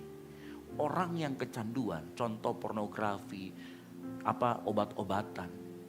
Awalnya dia mungkin coba-coba, tapi lama-kelamaan nikmat. Akhirnya apa? Dia lama-lama diperhamba. Nggak bisa kalau satu hari nggak lihat film porno, nggak bisa kalau satu hari nggak lihat, ya nggak nyabu, nggak ngobat. Kecanduan diperhamba. Makanya Tuhan mau, kalau mau bertobat sekarang waktunya, supaya kamu nggak diikat, kamu nggak diperhamba. Tuhan tahu semakin lama manusia tunda, semakin kuat ikatan dosa. Dan makanya pertobatan harus segera. Yang mengerti katakan amin. Hari ini apa dosamu kau yang sembunyikan? Judolmu kah? Pinjolmu kah? Ya. kehidupanmu sama pacarmu kah? Yang orang gak tahu? Bertobat sekarang. Karena kalau engkau terus lakukan, dengarkan baik-baik. Pertobatan yang ditunda. Halo? Ya, pertobatan yang ditunda itu akan memberi dosa waktu untuk menumbuhkan akar. Nah, kalau akarnya sudah tumbuh, maka akan sulit mengeluarkan. Kembalikan lagi tolong. Nge-lag ya? Ya. Jadi dengan baik, panggilan bertobat sekarang juga itu mau membebaskan hati manusia supaya engkau gak diperhamba dan gak diikat sama yang namanya dosa. Ya. Itu makanya jangan tunda-tunda pertobatan. Karena pertobatan itu sekali lagi memberi dosa waktu untuk menumbuhkan akar. Masih belum bisa? Halo? Ya, pertobatan ditunda akan mempengaruhi. Yang ketiga, penyebab orang sering menunda pertobatan adalah yang ini yang bahaya. Kesombongan rohani. Ini berbahaya daripada kelihatannya. Karena kesombongan ini tidak menyadari bahwa dia salah. Gak mau menyadari bahwa kita salah. Saya mau kasih tahu ya, pertobatan itu dimulai dari satu titik yang namanya mengaku dosa. Makanya ada 1 Yohanes 1:9 berkata apa? Jika kita mengaku dosa kita, maka Ia adalah setia dan adil, sehingga Ia akan mengampuni segala dosa kita dan menyucikan kita dari segala kejahatan. Nah, orang yang tidak sombong, dia akan berkata di hadapan Tuhan. Waktu dia salah, Tuhan saya salah. Nah, bagi orang yang sombong mengatakan saya salah itu sulit. Susah sekali. Hati yang sombong itu cenderung akan dia bela diri. Setelah dia bela diri nggak bisa, dia akan cari kesalahan orang lain. Setelah dia cari kesalahan orang lain, dia nggak bisa salahkan orang lain, dia akan salahkan keadaan. Dan dia nggak akan pernah mau mengakui dia salah. Kecenderungan ini sebenarnya sudah ada semenjak zaman Adam dan Hawa. Dan bahkan lebih kurang ajar lagi si Adam. Waktu ketika Adam dan Hawa jatuh dalam dosa, hal yang muncul pertama dari Adam bukan pengakuan, tetapi saling menyalahkan. Perhatikan ayat Kejadian 3:12. Dikatakan apa?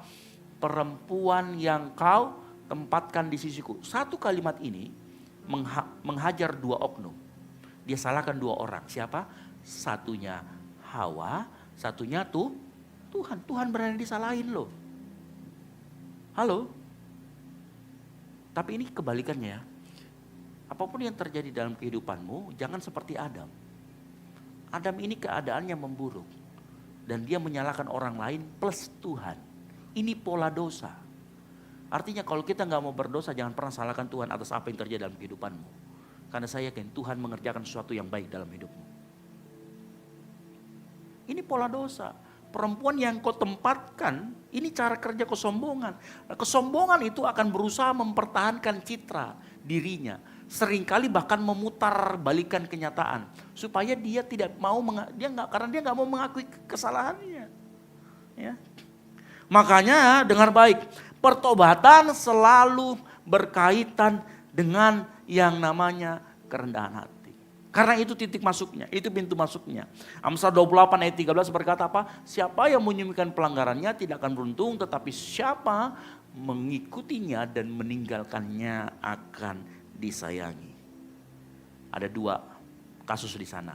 Ada orang yang menyembunyikan pelanggaran, ada orang yang mengakuinya. Orang yang menyembunyikan pelanggaran namanya kan dikasih sembunyi, berarti sengaja. Kalau dia sengaja kasih sembunyi, dia tahu nggak itu dosa? Dia tahu itu dosa. Tapi sengaja dia mau kasih sembunyi, dia nggak mau mengakui. Ya. Masalahnya bukan Tuhan nggak mau mengampuni, dengar ya. Masalahnya bukan Tuhan nggak mau mengampuni, tetapi seringkali kita nggak mau mengakui. Karena mengakui itu adalah membuktikan bahwa kita salah. Saya waktu membaca ayat ini saya bertanya begini, Tuhan kan maha tahu ya. Kenapa orang dikatakan di sana menyembunyikan pelanggarannya? Emang ada yang tersembunyi dari Tuhan? Nggak ada. Tetapi kata menyembunyikan di sana artinya engkau secara aktif menjauh dari Tuhan. Ngerti maksud saya? Waktu Adam dan Hawa jatuh ke dalam dosa, dia secara aktif menyembunyikan dirinya. Itulah maksudnya. Dia nggak mau berrelasi dengan Tuhan. Dia tahu Tuhan, tapi dia nggak mau berrelasi. Itu artinya menyembunyikan. Dia nggak butuh Tuhan, itu namanya sombong. Ya. Sama kasus dalam Lukas 18 ayat 9 sampai 14, tahu ya cerita tentang orang Farisi dan pemungut cukai. Waktu mereka datang ke bait Allah, orang Farisi berdiri di depan dan penuh dengan kebanggaan dan kesombongan. Dia berkata, hidupnya sudah baik, taat aku sudah kasih perpuluhan. Aku memberikan, aku menaati aturanmu. Tidak seperti pemungut cukai yang itu Tuhan. Dia merasa lebih benar daripada, dia gak merasa salah. Orang si pemungut cukai dia berdiri dengan jauh, dia ngomong, Tuhan kasihanilah aku. Dan Yesus tebak ngomong apa? Orang yang dibenarkan adalah si pemungut cukai, bukan orang yang merasa benar. Tuhan benci sekali dengan orang yang congkak. Karena kenapa? Kesombongan membuat seseorang sulit untuk disadarkan. Nah, orang yang sombong seringkali merasa dirinya baik-baik aja. Oh, saya nggak apa-apa kok. Mungkin masih datang ibadah. Wah, bahkan pendalaman Alkitab jago. Masih melakukan pelayanan. Tetapi dia dalam hatinya tidak pernah mau mengakui kesalahannya di hadapan Tuhan. Nggak pernah mau mengaku salah dan minta maaf.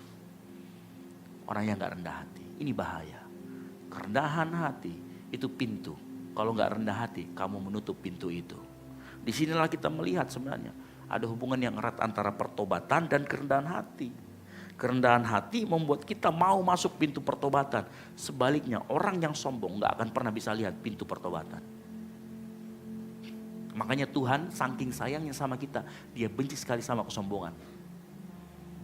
Karena dia Tuhan tahu yang membuat manusia tidak bisa berbalik seringkali kesombongannya, nggak rendah hati. Saya berdoa di tempat ini kita semua, pada saat kita dengar firman Tuhan ini, kalau ada dosa-dosamu, rendah hati ngomong sama Tuhan, itu aku. Ya. Bapak Ibu tahu, ya. Kita lihat sebenarnya akar dosa, bukan masalah dia tidak tahu atau tahu masalah itu dosa atau bukan. Tetapi karena arah hatinya. Banyak orang sebenarnya tahu mana yang benar, mana yang salah. Tapi hatinya gak mau tunduk sama kebenaran. Ini juga orang yang sombong. Dia tahu yang mana yang benar yang harus diikuti. Nah, orang yang hatinya tidak mau tunduk, makanya hidupnya tersesat dan hilang arah. Harusnya kalau dia mau tunduk, ini kalau kita domba, kalau kita mau tunduk sama gembala, gembala ke kanan, kita ikut ke kanan. Tetapi karena kita sombong, gembala ke kanan, kita gak mau ikutin ke kanan, kita ke kiri. Bukan padang rumput kita ketemu, padang belantara, padang gurun. Ini yang sering terjadi. Makanya Yesaya 53 ayat 6 berkata apa? Kita sekalian sesat seperti domba, masing-masing kita mengambil jalannya sendiri. Kenapa kita mengambil jalan sendiri? Karena kita gak pernah mau tunduk sama Tuhan. Itu loh masalahnya. Kenapa kita gak mau tunduk sama Tuhan? Karena kita tahu kita sombong. Kita mau dengan mengandalkan kekuatan kita sendiri, dengan pemahaman kita sendiri. Itu intinya. Makanya kita tersesat. Nah, Tuhan gak mau kita seperti ini. Ingat, perkara pertobatan itu bukan sekedar melakukan kita habis melakukan dosa. Tetapi memang kita mengambil jalan sendiri seperti yang dikatakan firman Tuhan. Masalah dosa bukan hanya sekedar masalah tingkah laku. Seperti berbohong, iri, tamak, bukan. Makanya di ayat yang tadi di dalam Yoel, sekarang juga dikatakan apa? Coba lihat. Ya, saya akan bacakan. Sekarang juga demikian firman Tuhan. Tuhan gak ngomong perbaiki kelakuanmu, yang Tuhan ngomong berbalik. Kenapa? Karena orang yang berdosa, orang yang gak mau bertobat, dia sebenarnya arahnya menjauh dari Tuhan. Putus relasi dengan Tuhan. Makanya Tuhan berkata, bukan perbaiki perilaku, berbalik dulu kepadaku dengan segenap hati. Arah hatinya dulu berubah, baru hidupnya bisa berubah, baru tindakannya. Bayangkan ya, kalau orang tersesat di jalan yang salah, masalah utamanya bukan dia cepat atau lambat, tetapi arahnya saja sudah salah. Kalau arahnya salah, yang diperbaiki bukan kecepatannya, tetapi arahnya sekali lagi. Ya. Ingat, masalah hati yang menjauh, masalah hati yang sombong, itu karena dia gak mau tunduk, gak mau rendah hati. Makanya begitu nanti Yoel 2 ayat 13 berkata apa? Koyakkan hatimu. Orang dikoyakkan supaya kesombongan itu runtuh di hadapan Tuhan. Pintu pertobatan terbuka. Nah, kalau kita hanya merubah perilaku kita tanpa hati yang berubah, maka kita gak akan bisa bertahan lama. Ya. Karena Yesus pernah berkata dalam Matius 15 ayat 19, karena dari hati timbul segala pikiran jahat, pembunuhan, perzinahan, percabulan, pencurian. Artinya apa kalau kita lihat ayat ini? Tindakan manusia adalah buahnya. Akarnya ada di hati. Kalau akarnya tidak berubah, buahnya juga akan kembali. Halo? Ya. Ini masalah. Nah, saya mau kasih rangkuman sedikit. Kesadaran akan dosa, saat kita sadar akan dosa kita, dia akan melahirkan kerendahan hati. Kerendahan hati akan mendorong pertobatan karena kita masuk lewat pertobatan. Dan setelah kita bertobat, maka puasa muncul sebagai ekspresi kita.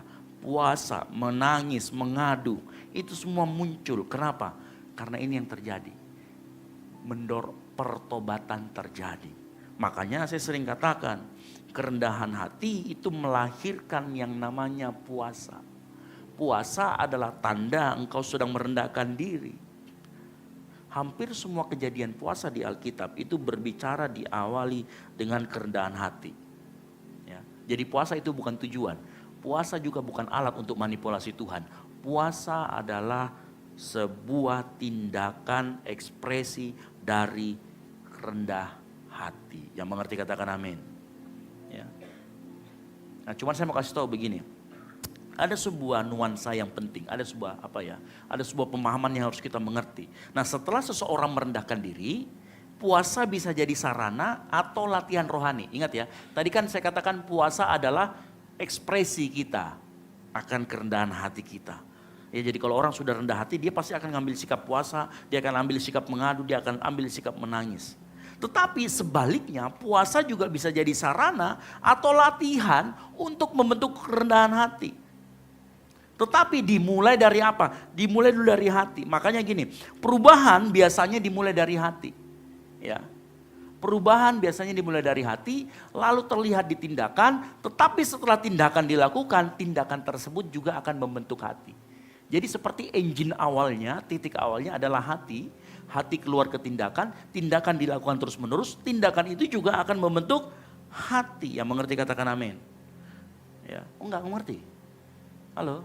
Yang mengerti katakan amin. Kalau hati kita bertobat, hati kita kemudian rendah di hadapan Tuhan, kita kemudian ada ekspresi. Tetapi ekspresi yang kita hasilkan akan kemudian membentuk hati kita. Terus seperti itu. Jadi sebenarnya kehidupan rohani itu berjalan dua arah. Hati yang berubah menghasilkan tindakan, dan tindakan yang benar membantu membentuk hati menjadi semakin benar. Inilah yang kita sebut dengan proses penyucian. Halo. Pada saat ini dilakukan terus menerus, inilah yang disebut dengan proses penyucian. Dan di titik ini, manusia seleranya sudah mulai berubah. Kalau dulu seleranya yang najis-najis, pada saat siklus ini terus terjadi dalam hidupmu, engkau enggak suka lagi yang najis-najis, engkau akan suka yang kudus-kudus. Ini akan terjadi. Kolose 3 ayat 10, dan telah menggunakan manusia baru yang terus apa? Terus menerus diperbaharui, artinya ada proses di sana. Dan inilah prosesnya, ini loh tahapannya. Pada saat kita sadar akan dosa kita kemudian merendahkan hati, kemudian kita bertobat. Setelah kita terjadi pertobatan, keluarlah ekspresi ketaatan, keluar yang namanya tadi puasa, mengadu, menangis. Kemudian setelah kita lakukan itu, ternyata apa yang kita lakukan, dia akan membantu membentuk hati. Akan terus seperti itu. Pada saat kita kemudian terpeleset, jatuh dalam dosa, atau kemudian kita hilaf, tidak sengaja. Yang penting jangan hidup dalam dosa. Engkau boleh jatuh dalam dosa, bisa jadi. Ya, nggak sengaja ataupun seperti apa. Tapi jangan hidup dalam dosa. Engkau boleh bertobat lagi, sadar akan dosa, merendahkan hati di hadapan Tuhan. Proses ini akan terus menerus, dan itu yang disebut dengan penyucian hidup. Yang mengerti katakan amin. Perjalanan ini akan terus berlangsung sepanjang hidupmu. Pertobatan itu bukan cuma satu kali, itu terjadi setiap hari. Sama-sama katakan setiap hari. Makanya bukan orang hanya bertobat satu kali lalu hidupnya suci. Enggak. Pendeta juga sama. Terus diuji. Ya. Ketika seseorang menerapkan diri di hadapan Tuhan, bertobat, mengambil langkah-langkah ketaatan, perlahan hidupmu akan mulai berubah. Sekali lagi saya mau katakan, inilah proses yang Tuhan mau dalam kehidupan kita. Tetapi dimulai dari apa? Dimulai dari kita punya kepekaan rohani. Tuhan ngomong apa sih? Setelah kita tahu Tuhan ngomong apa, rendahkan dirimu di hadapan Tuhan. Kalau itu memang engkau berdosa di hadapannya. Setelah engkau merendahkan di hadapan Tuhan, engkau tahu, Tuhan aku salah. Rendahkan hatimu, bertobat. Pertobatanmu akan melahirkan ekspresi. Berpuasa, menangis, mengadu. Di saat yang bersamaan, saat tindakan itu keluar, kalau kita terus lakukan, dia akan membentuk hati kita, mengubah hati kita. Siklus ini akan terus berulang dan memperdalam karakter Kristus dalam hatimu. Karena 1 Tesalonika 4 ayat 3a berkata apa? Karena inilah kehendak Allah. Sama-sama katakan pengudusan, 3, 2, 1. Pengudusanmu. Ya, ini kehendak Allah terjadi dalam kehidupan kita. Ya. Pemain musik saya panggil maju ke depan. Pesan kitab Yoel sederhana, tapi sangat serius. Tuhan gak cari orang yang terlihat rohani di luar. Tuhan cari orang yang mau kembali, hatinya kembali kepadanya. Dari Yoel kita belajar, serangan belalang menghancurkan negeri Yehuda. Tapi Yoel melihat, oh Tuhan sedang berbicara agar manusia kembali kepadanya. Setelah Yoel tahu, dia datang dengan kerendahan hati.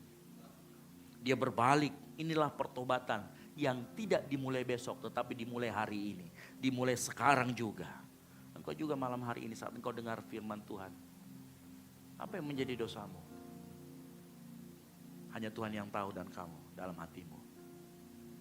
Tapi izinkan saya mau berkata begini. Pintu pertobatan dimulai saat engkau berani mengaku di hadapan Tuhan. Tuhan itu aku. Ingat, bukan Tuhan yang menjauh. Tapi kita yang sering kali dengan ketidaktaatan kita, ketidaktundukan kita. Kita punya jalan sendiri. Kita lari dari Tuhan.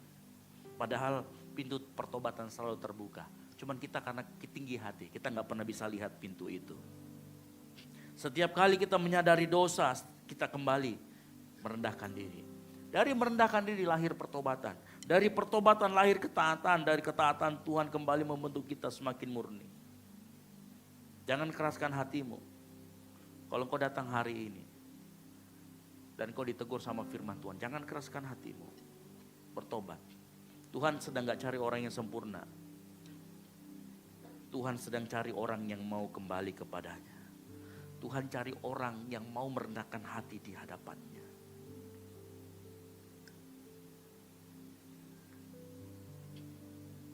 Mari tutup Alkitabmu, bangkit berdiri.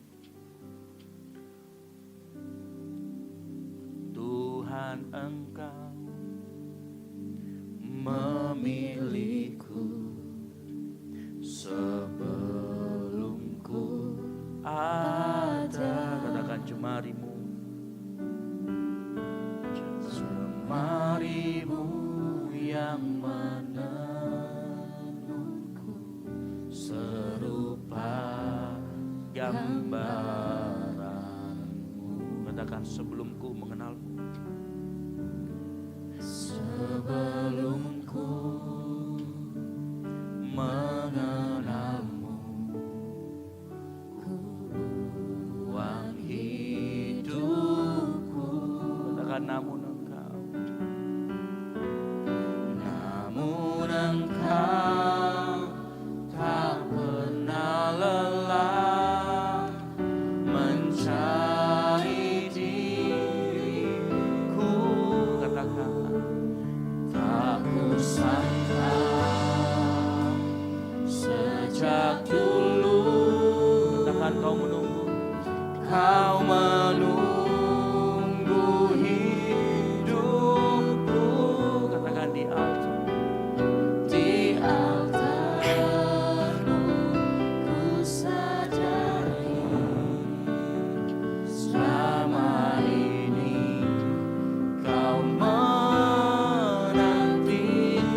Katakan ku akui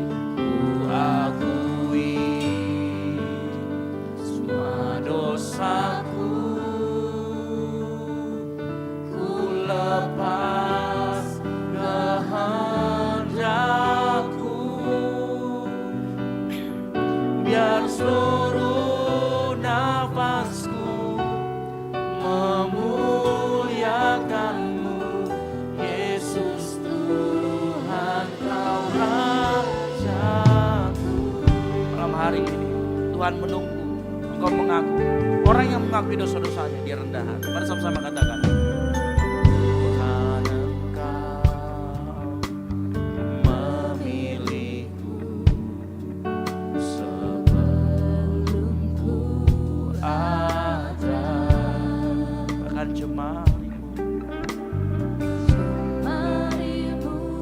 yang menununku serupa gambaranmu. Katakan sebelum ku mengenalmu, tuang hidupku. Katakan namun engkau tak pernah lelah mencari diriku. Aku sangka sejak dulu kau menunggu hidupku. Katakan di altarmu, ku sadari selama ini kau menanti. Katakan, ku akui semua dosaku,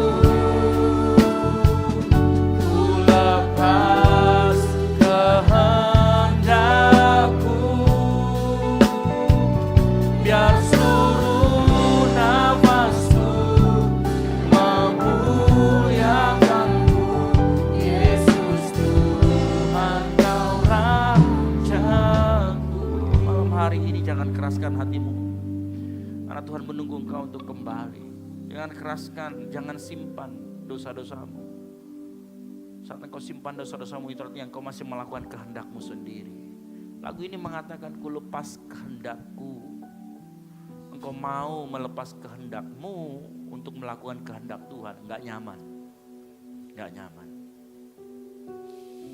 Ada satu hal yang seharusnya saya masukkan di dalam bahan khotbah saya.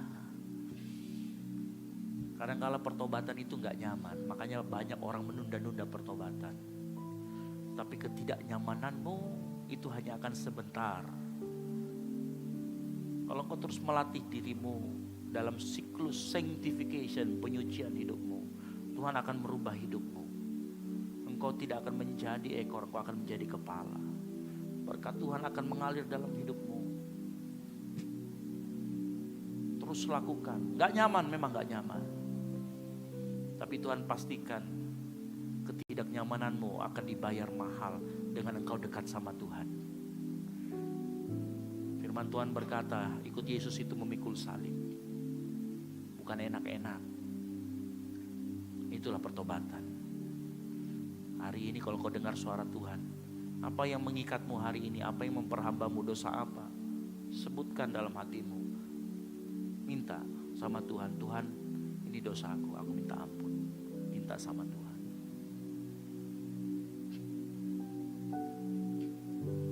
Sambil angkat kedua tanganmu, sama-sama katakan. Tak kusangka sejak dulu kau menunggu hidup. Saya gak tahu dosa apa yang kau simpan dan kau pegang. Tapi malam hari ini akui di hadapan Tuhan. Dan Tuhan akan pulihkan. Nah, saat engkau mengakui engkau rendah hati di hadapannya.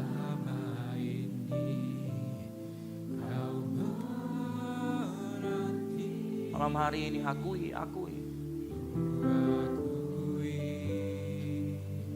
Semua dosaku ku lepas kehendakku, biar seluruh nafasku memuliakanmu. Yesus Tuhan, kau Rajaku. Mari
tahu Tuhan Engkau yang menunggu kami, Engkau yang menjemput kami.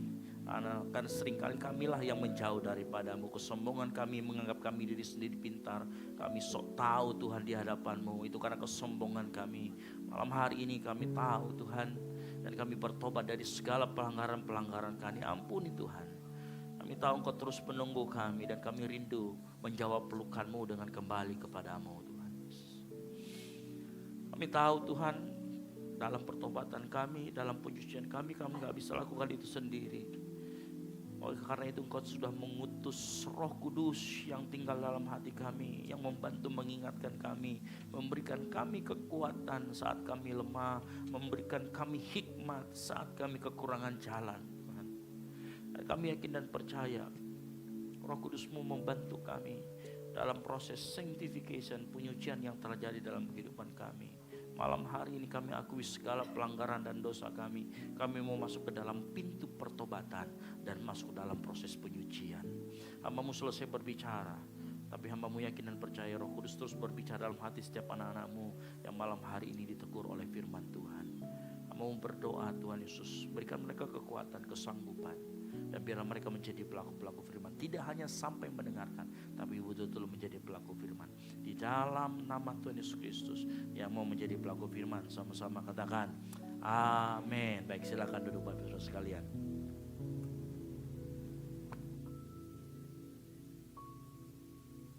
Puji nama Tuhan. Biarlah segenap kebenaran firman Tuhan yang datang pada kita malam hari ini bisa memberkati, dan juga segenap kita bisa menjadi pelaku-pelaku kebenaran firman Tuhan. Yang siap lakukan katakan amin. Amin. Hai, sedikit sekali. Yang siap lakukan katakan amin. Amin. Haleluya. Terima kasih juga kepada Pastor Ezra yang telah memberitakan kebenaran firman Tuhan. Kiranya semakin diberkati dalam pelayanan keluarga dan juga pekerjaannya. Tiba saatnya kita akan memberikan persembahan syukur kita. Di depan jemaat sekalian telah tersedia 3 amplop. Amplop yang pertama untuk operasional pastori, amplop yang kedua untuk kas gereja, dan amplop yang ketiga untuk dana misi yang diperuntukkan untuk membantu saudara-saudara kita di pelosok. Alur persembahan akan diarahkan oleh teman-teman Nasr, mulai dari sebelah kiri saya, tengah, kemudian sebelah kanan saya. Mari kita angkat amplop persembahan kita. Kita dalam doa, kita berdoa. Allah Bapa kami dalam kerajaan surga, kami bersyukur Tuhan atas kasih-Mu yang tak pernah habis dan selalu baru dalam kehidupan kami. Kami bersyukur Tuhan pada malam hari ini kami telah mendengarkan sebagian kecil dari kebenaran firman-Mu. Biarlah firman-Mu Tuhan membarui setiap hati kami, dan setiap kami Tuhan menjadi pelaku-pelaku kebenaran firman-Mu Tuhan. Tuhan berkati juga hamba-Mu yang telah memberitakan firman-Mu Tuhan. Biarlah ia semakin lagi diberkati dalam keluarga, dalam pekerjaan dan juga pelayanannya Tuhan. Tuhan, kami semua yakin dan sepakat bahwa kasih setia-Mu selalu baru dan selalu nyata dan lebih Tuhan dari apa yang kami berikan. Oleh pada malam hari ini Tuhan, kami ingin memberi dengan hati yang tulus dan penuh dengan sukacita. Biarlah Tuhan apa yang ditaburkan di tempat ini dapat menjadi pelebaran kerajaan firman-Mu. Inilah menjadi doa kami Tuhan, sambut dan sempurnakan dalam nama anak Yesus Kristus yang percaya, sama-sama kita katakan amin. Selamat memberi, Tuhan Yesus memberkati.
Saya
Kaulah alasan untuk ku hidup, hanya menyenangkanmu.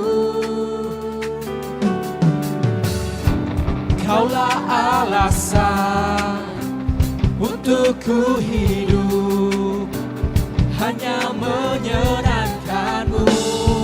Mari angkat tanganmu, sama-sama kita katakan.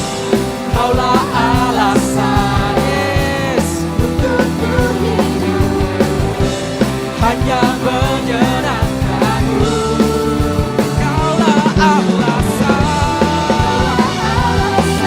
yes, untuk ku hidup, hanya menyenangkanmu.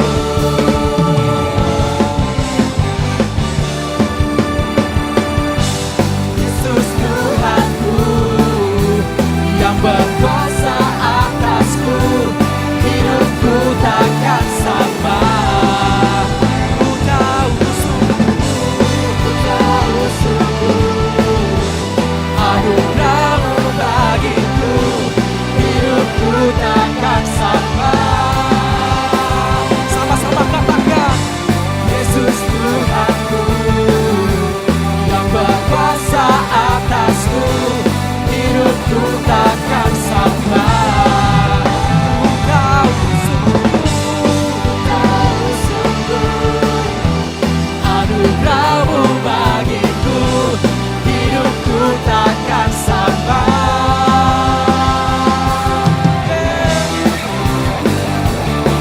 Haleluya. Yesus sumber kehidupan kita. Yes, berikan sorak-sorai yang terbesar bagi Tuhan Raja kita. Haleluya.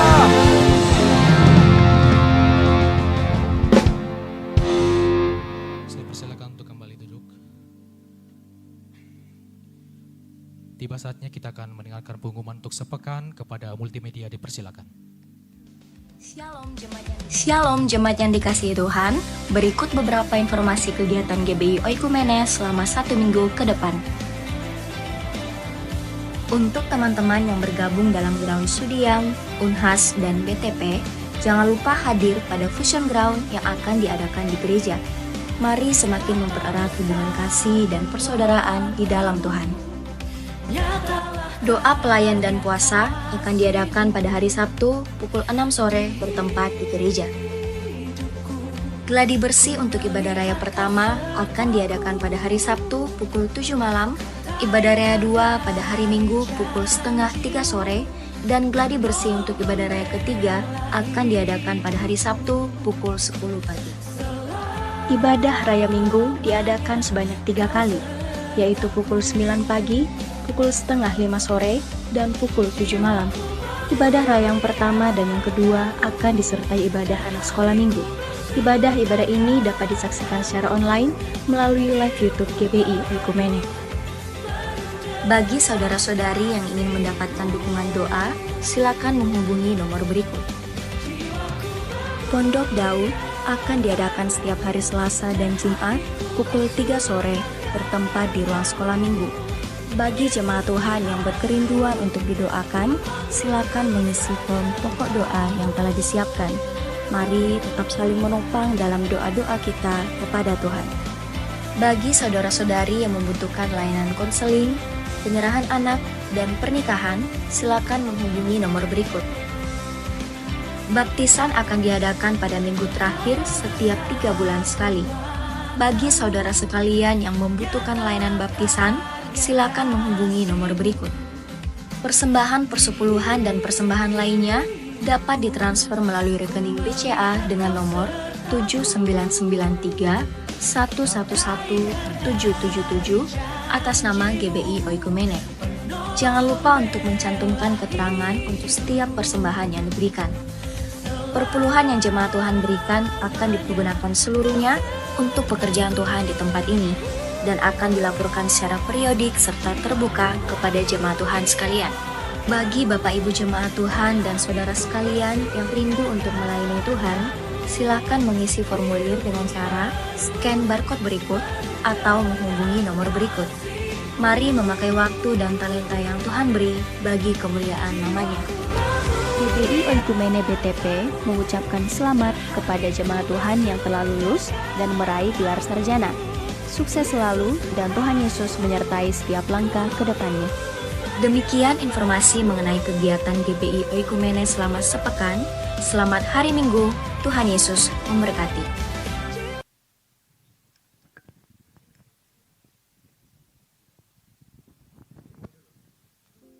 Ya, shalom jemaat Tuhan.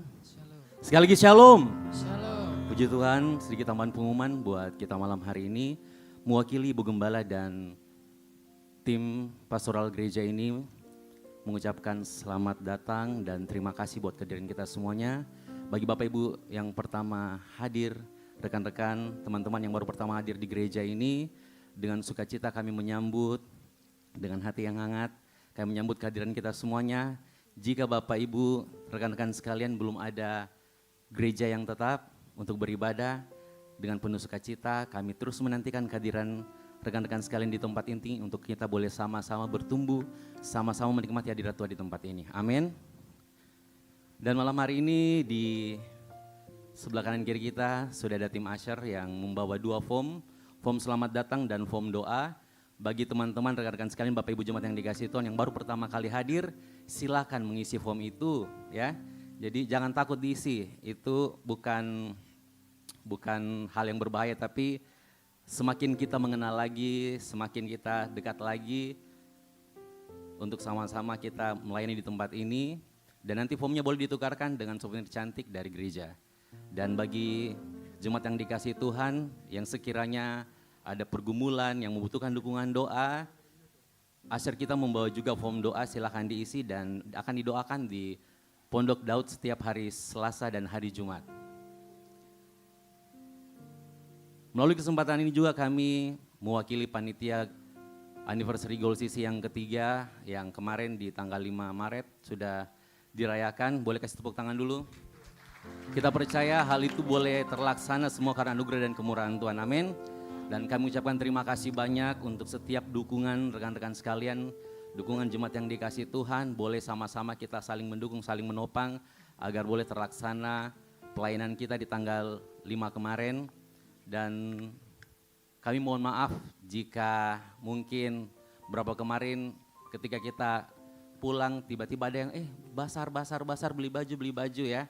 Jadi 1.000-2.000 itu sangat mendukung dalam pelayanan kita kemarin, amin. Jadi untuk sementara tidak ada dulu basar-basar ya, tapi nanti pasti akan ada. Karena selalu akan ada kegiatan yang luar biasa untuk memenangkan jiwa-jiwa di kota ini, amin. Amin.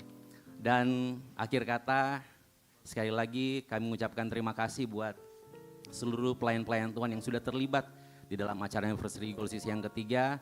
Biarlah semuanya Tuhan yang akan membalasnya ya. Jadi panitia tidak bisa kasih apa-apa, cuma bilang terima kasih Di. Ya. Terima kasih banyak rekan-rekan sekalian, terima kasih banyak, Tuhan memberkati. Tiba saatnya kita akan mengakhiri ibadah kita pada malam hari ini. Saya undang jemaat sekalian untuk bangkit berdiri.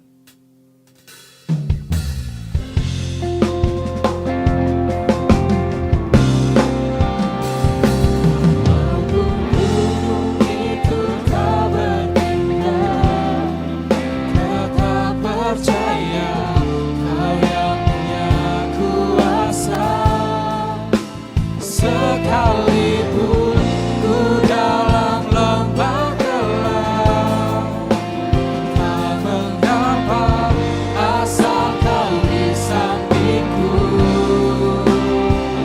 Walaupun masalahku masih ada, tetap percaya dan jangan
bersyukur punya Allah seperti Engkau.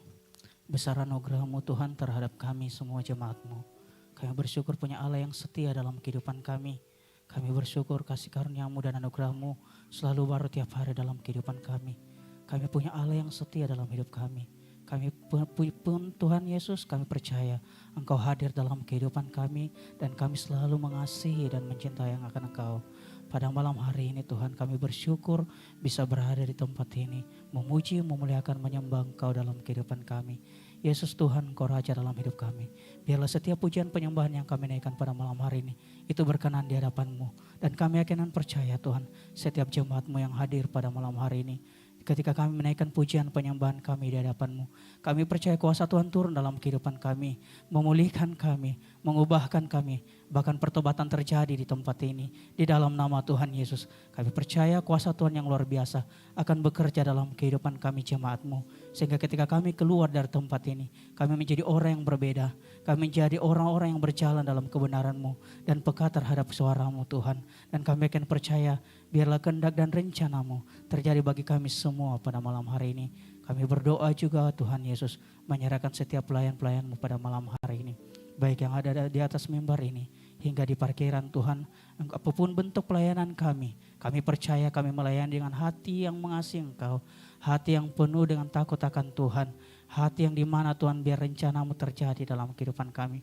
Biarlah setiap pelayanan kami bukan kehendak kami yang jadi, melainkan kehendak Tuhan terjadi dalam kehidupan kami pada malam hari ini. Kami setiap pelayan-Mu Tuhan Yesus, kami minta Tuhan kasih setia-Mu turun dalam hidup kami. Kami terus sungguh-sungguh untuk mengasihi Engkau, cinta-Mu terus mengalir dalam kehidupan kami. Sehingga kami semua Tuhan adalah pelayan-pelayan yang takut akan Tuhan. Biarlah Tuhan itu Kau kerjakan dalam kehidupan kami semua. Terima kasih Tuhan Yesus. Kami juga berdoa buat kebenaran firman yang telah disampaikan oleh hamba-Mu pada malam hari ini. Biarlah setiap kami yang mendengarkan setiap kebenaran-Mu Tuhan, biarlah peka terhadap kebenaran itu. Sehingga setiap kebenaran yang kami dengarkan, biarlah itu menjadi suluh pedoman dalam kehidupan kami. Dan kami berjalan dalam kebenaran Tuhan. Dan ketika kami berjalan dalam kebenaran-Mu, kami akan siap mendengarkan suara hati Tuhan dalam kehidupan kami. Kami yakin dan percaya Tuhan Yesus, kebenaran itu akan hidup dalam kehidupan kami dan menghasilkan buah yang luar biasa dalam kehidupan kami. Pada malam hari ini juga Tuhan, kami berdoa buat setiap jemaat-Mu, baik yang hadir maupun yang tidak hadir pada malam hari ini. Kami yang hadir, kami percaya kuasa Tuhan mengalir dalam kehidupan kami. Dan bahkan yang tidak hadir pada malam hari ini, kami berdoa di dalam nama Tuhan Yesus. Apapun yang menghalangi mereka untuk tidak hadir pada malam hari ini. Mungkin dia baik di antara mereka ada yang sakit, bahkan ada yang dalam sibuk akan pekerjaannya Tuhan Yesus. Engkau datang dalam kehidupan mereka yang sakit, Engkau pulihkan, Engkau sembuhkan. Sehingga mereka tepat pada waktunya Engkau datang bawa mereka kembali ke tempat ini. Dan bersama-sama dengan kami memuji memuliakan nama Tuhan. Dan yang sibuk akan pekerjaannya Tuhan, Engkau datang ketuk pintu hati mereka. Dan bilang Engkau buka mata hati mereka Tuhan. Bahwa melihat bahwa Engkau prioritas utama dalam hidup mereka. Sehingga ketika mereka menyadari bahwa Engkau prioritas utama dalam hidup mereka, mereka akan juga datang bersama-sama kami di tempat ini, meninggikan, memuji, memuliakan nama Tuhan. Kami juga berdoa di dalam nama Tuhan Yesus bagi jemaat-Mu yang menyaksikan ibadah ini secara online. Mereka tidak dapat bersama-sama dengan kami, tapi kami percaya kuasa yang sama itu terjadi dalam kehidupan mereka yang menyaksikan ibadah kami pada malam hari ini. Kami percaya pemulihan Tuhan juga terjadi dalam kehidupan mereka yang menyaksikan ini Tuhan. Kami percaya kuasa Tuhan juga terjadi dalam kehidupan mereka. Kami juga berdoa Tuhan buat gereja kami di tempat ini. Kami percaya gereja ini adalah Kau pilih, Kau tetapkan Tuhan untuk di mana gereja ini memberkati gereja-gereja di luar sana. Kami percaya di gereja ini Tuhan, kuasa Tuhan mengalir, pemulihan Tuhan terjadi, hadirat Tuhan luar biasa di tempat ini. Tapi kami akan percaya hadirat itu akan keluar Tuhan untuk menjamah setiap jemaat-Mu Tuhan, untuk menjamah setiap jiwa di luar sana. Dan kami akan percaya gereja-Mu Tuhan, Kau berkati untuk memberkati orang lain. Kami juga berdoa Tuhan buat pemimpin kami di tempat ini, buat Ibu Gembala dalam masa tuanya, Engkau memberkati. Kiranya dalam masa tuanya Tuhan Yesus, kami percaya kesehatan, umur panjang, sukacita, damai sejahtera terus nyatakan dalam kehidupannya Tuhan. Dalam masa Tuhannya, Engkau terus nyatakan kasih-Mu dalam kehidupannya Tuhan. Sehingga Engkau sendiri memegang kendali kehidupannya. Kami juga berdoa buat hamba-Mu Pastor Esra, besar dengan istri dan anaknya. Kami yakin dan percaya Engkau sendiri bekerja dalam kehidupan hamba-Mu.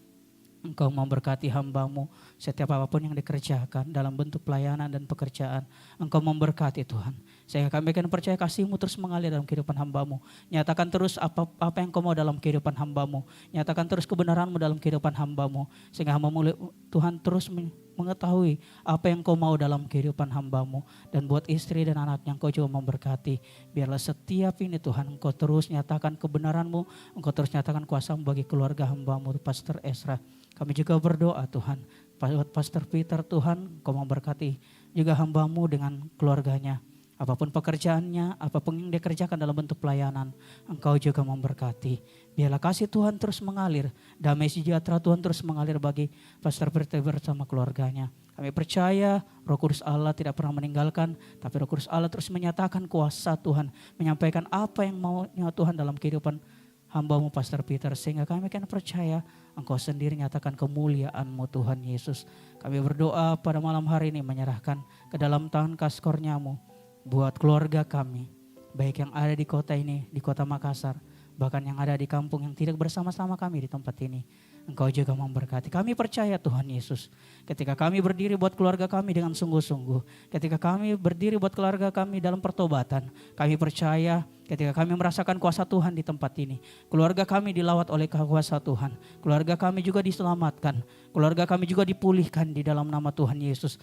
Apapun masalah dari keluarga kami, apapun pekerjaannya Tuhan, semua Engkau datang dalam kehidupan mereka, memulihkan bahkan memberkati mereka Tuhan dengan kasih yang sempurna daripada Kristus. Pada malam hari ini Tuhan kami juga berdoa buat gereja yang di sekitaran kami, dari gereja Toraja, GMS, gereja Toraja Mamasa, apapun bentuk denominasi gereja yang ada di sekitaran kami. Kami percaya Tuhan kami mempunyai satu tujuan untuk menantikan Engkau datang kedua kalinya melawat umat-umat-Mu. Kami percaya kuasa Tuhan terus mengalir bagi setiap gereja di luar sana. Sehingga kami bersatu hati Tuhan untuk di mana menyambut Engkau datang kedua kalinya melawat umat-Mu itu terjadi di dalam nama Tuhan Yesus. Pada malam hari ini juga Tuhan kami berdoa buat bangsa dan suku bangsa, terutama kota kami ini Tuhan, kota Makassar. Kami percaya kota kami aman damai dalam perlindungan Tuhan. Buat para pemimpin Tuhan kami percaya mereka adalah orang-orang yang Kau pilih Kau tetapkan untuk memimpin kota Makassar ini Tuhan. Kami percaya Tuhan Roh Kudus Allah, Engkau memberkati mereka dengan keselamatan yang luar biasa. Sehingga apapun yang keputusan yang mereka ambil untuk di mana keselamatan kota kami, semuanya itu berasal daripada Tuhan. Dan kami percaya Tuhan tangan Tuhan sementara bekerja bagi kota kami ini Tuhan. Sehingga lawatan jiwa-jiwa akan terjadi di kota kami ini Tuhan. Tepat pada waktu Tuhan kami akan melihat keselamatan akan terjadi Tuhan. Setiap jiwa-jiwa di luar sana akan menyembah Engkau, akan meninggikan Engkau Tuhan, akan memuliakan Engkau. Kami juga berdoa buat Indonesia kami ini Tuhan. Tuhan kami percaya Engkau sendiri memegang bangsa kami ini Tuhan. Kami percaya Tuhan Yesus, kuasa Tuhan sementara bermanifestasi bagi bangsa kami ini Tuhan. Saya kami akan percaya lawatan Tuhan yang luar biasa akan terjadi bagi bangsa kami. Pemulihan akan terjadi dan kami akan percaya pertobatan akan terjadi bagi bangsa kami ini Tuhan. Para pemimpin yang Kau pilih Kau tetapkan untuk memimpin bangsa kami, semuanya ada dalam genggaman tangan kasih karunia Tuhan. Keselamatan sudah terjadi dalam kehidupan mereka. Dan kami percaya kuasa-Mu bekerja bagi bangsa kami. Terima kasih Tuhan Yesus. Kami serahkan setiap doa kami ke hadapan-Mu. Kami percaya semua yang kami doakan bukan kehendak kami yang jadi, tetapi kehendak Tuhan yang akan terjadi Tuhan Yesus. Terima kasih Tuhan, kami serahkan semuanya ke dalam tangan kasih karunia-Mu. Indah ucapan syukur kami hanya di dalam nama Tuhan Yesus Kristus yang sudah mengajarkan kami doa Bapa kami secara bersama-sama demikian. Bapa kami yang ada di sorga, dikuduskanlah nama-Mu, datanglah kerajaan-Mu, jadilah kehendak-Mu di bumi seperti di sorga. Berikanlah kami pada hari ini makanan kami yang secukupnya, dan ampunilah kami akan kesalahan kami, seperti kami juga mengampuni orang yang bersalah kepada kami. Dan janganlah membawa kami ke dalam pencobaan, tetapi lepaskanlah kami daripada yang jahat. Karena Engkaulah yang punya kerajaan dan kuasa dan kemuliaan sampai selama-lamanya. Mari kita angkat kedua tangan kita, dengar. Terima berkat dari Tuhan dan dengarkan baik-baik firman Tuhan. Jika engkau baik-baik mendengarkan suara Tuhan Allahmu dan melakukan dengan setia segala perintahnya yang disampaikan kepadamu pada hari ini, maka Tuhan Allahmu akan mengangkat engkau di atas segala bangsa di bumi. Diberkatilah engkau di kota, diberkatilah engkau di ladang, Diberkatilah buah kandunganmu, hasil bumimu dan hasil ternakmu. Diberkatilah bakulmu dan tempat adonanmu. Diberkatilah engkau pada waktu masuk dan diberkatilah engkau pada waktu keluar. Oleh karena itu pulanglah, jadilah garam dan terang sehingga Injil diberitakan melalui hidupmu. Dan biarlah anugerah dari Allah Bapa, keselamatan dalam Kristus Yesus, dan penyertaan yang manis oleh Roh Kudus menyertai kita semua mulai dari saat ini sampai dengan Maranatha. Tuhan Yesus datang kembali. Segala kemuliaan hanya bagi Tuhan yang percaya dan diberkati Tuhan. Sama-sama katakan amin. Selamat hari Minggu, Tuhan Yesus memberkati, dan silakan mengambil satu teduh sejenak.